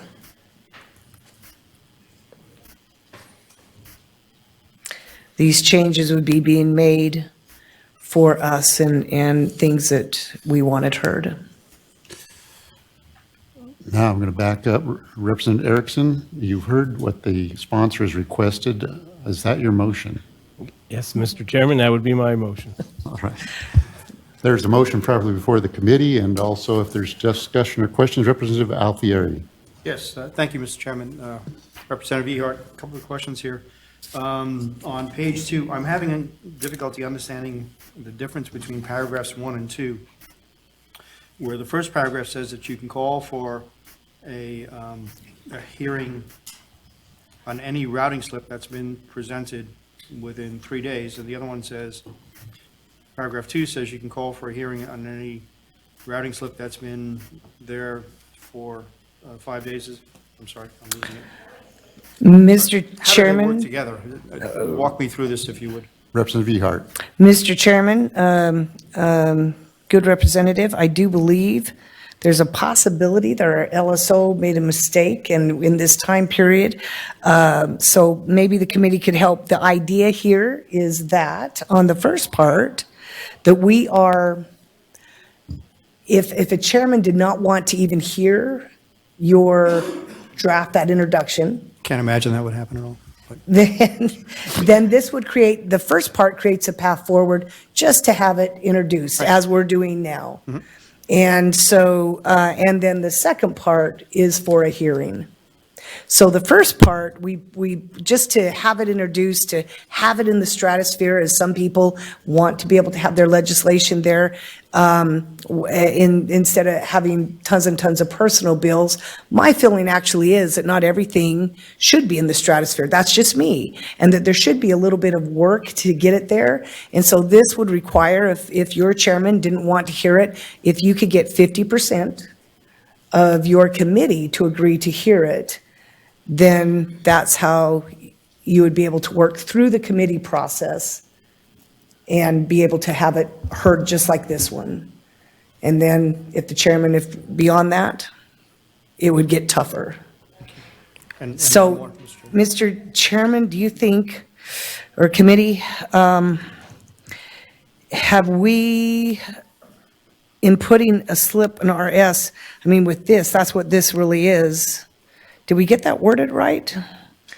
My mind is a little bit tired. Well, I certainly understand Representative Ehart. Representative Alfieri has a follow-up. Okay. Second question, perhaps we ought to clarify, or No, suggestion, it's right. It's line 20, a reasonable period of time, a reasonable time. Reasonable for me might not be the same as reasonable for you. Mr. Chairman, Representative Ehart. good representative. We did specify on the first one, and the reason we left this open is because when it comes, and you're right, when it comes to hearings, sometimes you'll have hearings like was scheduled today, and chairman oftentimes will have those things booked back to back to back, and you, to insist that the bill you may be bringing forward, that may be one that would require a 2-hour hearing within a 3 or 5 day period, I thought was unreasonable. And I thought at this point, if we're going to this process where there's a little bit of angst with our chairman, that we have to at that point leave some discretion with the chairman so that that legislation could appropriately be heard. Thank you, Representative. I have 3 lights on who was first. Representative Cannon. Thank you. I turned it off, Mr. Chairman. I'm going to support a motion to introduce, but I will say that I'm a little bit skeptical, and I hear a lot of criticisms of the committees and the chairman, and, you know, I think it's easy to criticize and probably hard to be in that position, and I think that in my thought process, there's a lot of value. I mean, it's hard to have 70 people who can run whatever they want, and some structure is super valuable. And so I'll go into that, full hearing with an open mind and very interested to hear people's views, but I am a little skeptical that we're going to improve the system by giving lots of power for people to introduce whatever they want to introduce. Mr. Chairman, would you mind if I briefly responded to that? If you like. Mr. Chairman, good representative, your point is well taken, and that was at the heart a lot of the process in going through this. How do you balance the wisdom, and I'll call it wisdom of a chairman, and yet the will of the committee? Now, some of us have a different perspective on what the role of the committee and what the role of the chairman is. My personal opinion is that a good chairman, and I shouldn't say that, my personal opinion for me is that a chairman should help facilitate the will of the committee. Now, a chairman still needs discretion.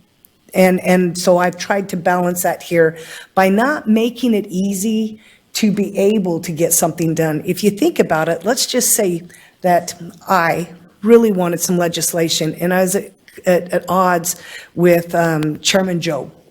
over here. And as I had gone to him, he was willing to let me, as I went and got 50% of the committee, because just because the committee agrees to hear it, as you guys know, it doesn't mean they're necessarily supporting it. They're trying to be supportive. Hey, we think that should be out there. But then when I want to have a hearing, he's just against it. And he's told me why, and I have a differing opinion. So now I say, okay, Chairman, I'm going to go try to get the support of the committee. Guys, to get 70%, and I raised it from the 3/5 to actually give more discretion to a chairman. But let me remind you what a chairman can still do. A chairman can still go to the committee and explain why they don't want it. And so if you have a chairman and a vice chairman, and for the most part, 2 other people, you won't get it heard. But your point's well taken, and it is something that I struggled with. But again, I do think there has to be some credence paid to the will of the committee. Otherwise, we're all stuck. There was, not to go back too many years, but, a chairman who just wouldn't hear anything. And so many of our people of Idaho wanted things heard. And there has to be a point of potential balance. My only thought. But that's why it'd be good to have that discussion. Representative Uhart, thank you. We're getting more into the weeds of full hearing, but Representative Nash. Thank you, Mr. Chairman. This might seem like a little quibble. It's probably more style over substance, but would you consider making it 2/3 instead of 70%? I just don't like the idea of having percentage in our rules, but that's probably just somebody who drafts trusts and wills all day complaining. Would you like to respond? So, Mr. Chairman, if I could respond, I'll do the will of the committee, but this is when we change. I went through 3/5, 2/3. I went through the numbers and went through okay, if you have 18, 17, 16 on the committee. My personal opinion is if you like the idea of this legislation, it would have more of a chance to pass at 2/3 isn't quite 70%, and I didn't know how to get there otherwise. I thought 3/4, and then to me that was a little bit higher. Your point's well taken, but it literally was a 1 vote on a couple of them if I kept it at 70%.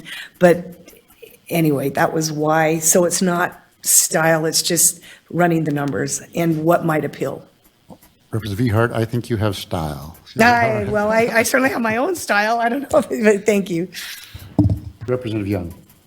Hey, just real quick to Representative Alfieri's earlier concern, I think that our subsections are fine here. The language is clear. One is a print hearing, one's a full hearing. Thank you. Representative Cannon. Roten, excuse me. Mr. Chairman, it's Speaker Uhart. So how do you actually see this happening in practice? Will there be a roll call with a chairman, and so that everybody is saying aye? And just to follow up on top of that, as a freshman, does that seem like a good way to endear yourself to the chairman of the committee? Hey, Chairman Skaug, good representative. That's entirely on you and the sort of relationship you choose to build with them, but I do believe those conversations are really important, and sometimes the will of the committee is a little bit different, but it would be a matter of going and get what the whole intent here is not to embarrass anyone, and certainly not to embarrass a chairman. It would be literally going and getting some paper and getting a sign off of the committee members who are supportive. And trust me, that won't be easy, but through that process, your team will be with you or not, because that's not easy to get everyone to sign on. So so again, I don't see this taking a lot of power from the committee chairman, but anyway, that would be it, Mr. Chairman. Representative Handy. Mr. Chairman, having watched TV the last couple of years and heard all the criticism of the legislature the last few years, I think what this does for a chairman is it gets him off the hook. They can't be blaming the chairman for sitting on all these bills, because there is a way, if the committee had the will, that you could get something back out. So if I were a chairman, I think I would kind of enjoy having that cushion. With that being said, I'd make a motion that we print this bill. There's a motion on the floor already. Oh, man, I vote we vote then. We're getting close to 5. Any other red lights out there? There is a motion on the floor. that we print this, or introduce this bill with the changes mentioned on line 18, page 2, from 3/5 to 70% is the change. And we add on at line 21, agency bills are exempt from inclusion that a committee can call forth. All those in favor indicate by saying aye. Aye. Any opposed? Motion carries. It shall be introduced. That concludes our work today. Oh, what? Oh, okay. Doesn't conclude our work. Motion carries. Just kidding. It's an honor to have the minority leader here. Please introduce yourself and tell us what's going on. Thank you, Mr. Chairman. It's a pleasure to be here. Thank you, committee. I know you've had a very long day. Oh, there you go. Sorry, I know you've had a very long afternoon, so I'll be very quick. And I want to call out if my co-sponsor on this, who sits on this committee, would like to pipe in at any time in weighing in. But this is what we call the Clean Slate Act. Currently, 41 other states have some mechanism for people with offenses to be able to seal their records once they've completed their sentence, et cetera, so they can move on and get jobs and housing. And as you know, there are an awful lot of things that make your life very difficult once you have a criminal record. This bill is a very baby step in that direction. It would provide a mechanism for people with very minor, nonviolent offenses. This is not for rapists and murderers or anything. It's very almost overwhelmingly misdemeanors. The only allowable, sealable felonies on here are the very lowest level of drug possession, single offenses. So this allows people with single minor nonviolent offenses who have completed their sentences and gone 5 years without reoffending in any way to petition to have their records sealed. And it would give, a potential for opposition to come and contest it, and a judge would have to conclude that there's no threat to public safety, et cetera. But it would provide them a path to have that record sealed from public view. Now, to be clear, this is not expungement. There would still be a database that is accessible to law enforcement that they can see, so this doesn't affect what law enforcement can see at all. And it remains out there so that if you reoffend, this is really for people who have genuinely cleaned up their act. If you reoffend, your second offense will be treated as a second offense, and your first offense will come back to haunt you at that point. So again, this is just for people who are really serious about cleaning up their act, not people who are going to turn around and reoffend. But there will be a lot more to talk about, and I hope we'll get a chance to in a real hearing. But I hope that you will consider introducing this so we can have that discussion, which, as I said, I think 41 other states have, so I'm hoping Idaho can join the party.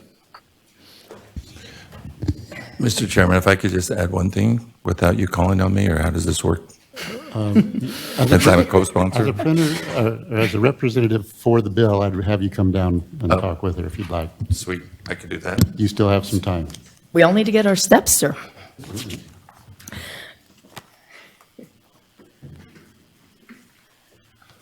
So I don't think this is the end, because I did get a call from Department of Corrections, and they're looking at some things that I'll be bringing up later.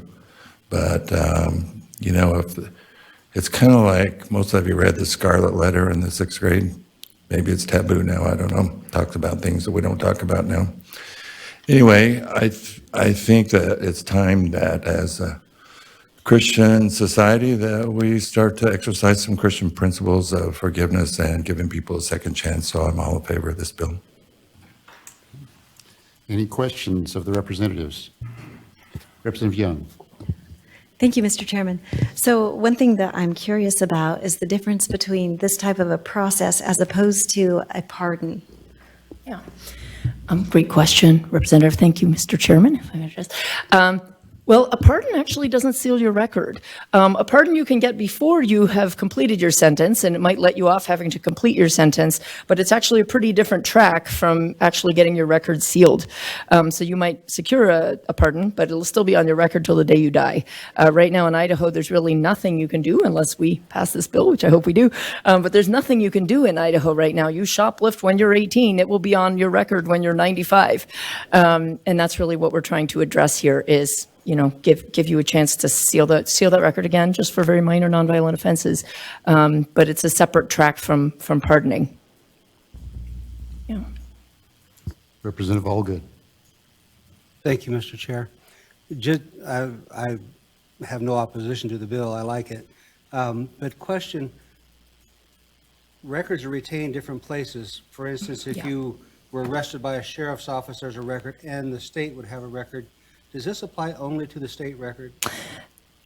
Mr. Chairman, thank you. That's a great question. You're correct. And I learned a lot from working on this bill about all of the different repositories of information. So this is really just limited to that public-facing public repository when you log on to the court's website and it tells you what people's offenses are. You are correct that there is a separate law enforcement database that is in the bowels of it, and the federal law enforcement can see it. And actually, there are certain jobs that that they clear that through. If you're going to be working with old people, very young people, if you're going to be working with vulnerable populations, they will run a clearance check through those law enforcement databases to make sure that you have no offenses. This bill would not affect those databases. This bill would only be very limited to that more public facing. So this wouldn't necessarily open the door to all jobs in the world, but it would open the door to most garden variety jobs that would just be looking at that public facing database. Thank you. Representative Ehart. Mr. Chairman, for a motion. So I move to introduce RS 30236. And if in speaking to it, if I may, You may. I like the idea, as the good representative said, that it is important that we also exercise where appropriate. I think this would be it, some of our Christian principles. Thank you, Mr. Chairman. I am in fact Jewish, but notwithstanding, I would like to think my principles also support a measure of forgiveness and allowing people to move on with their lives. So, Okay. Any further, that's not a yellow light, any further red lights that we have?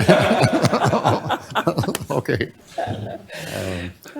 Okay, seeing no further red lights, you can take your seat, Representative Handy. Any further discussion? Seeing none. RS 30236 is properly before the committee with an introduction. All those in favor indicate by saying aye. Aye. Any opposed? Okay, motion carries. Now our business is done. Thursday's going to be a day kind of like this, I predict, so be prepared, bring your snacks. Take care.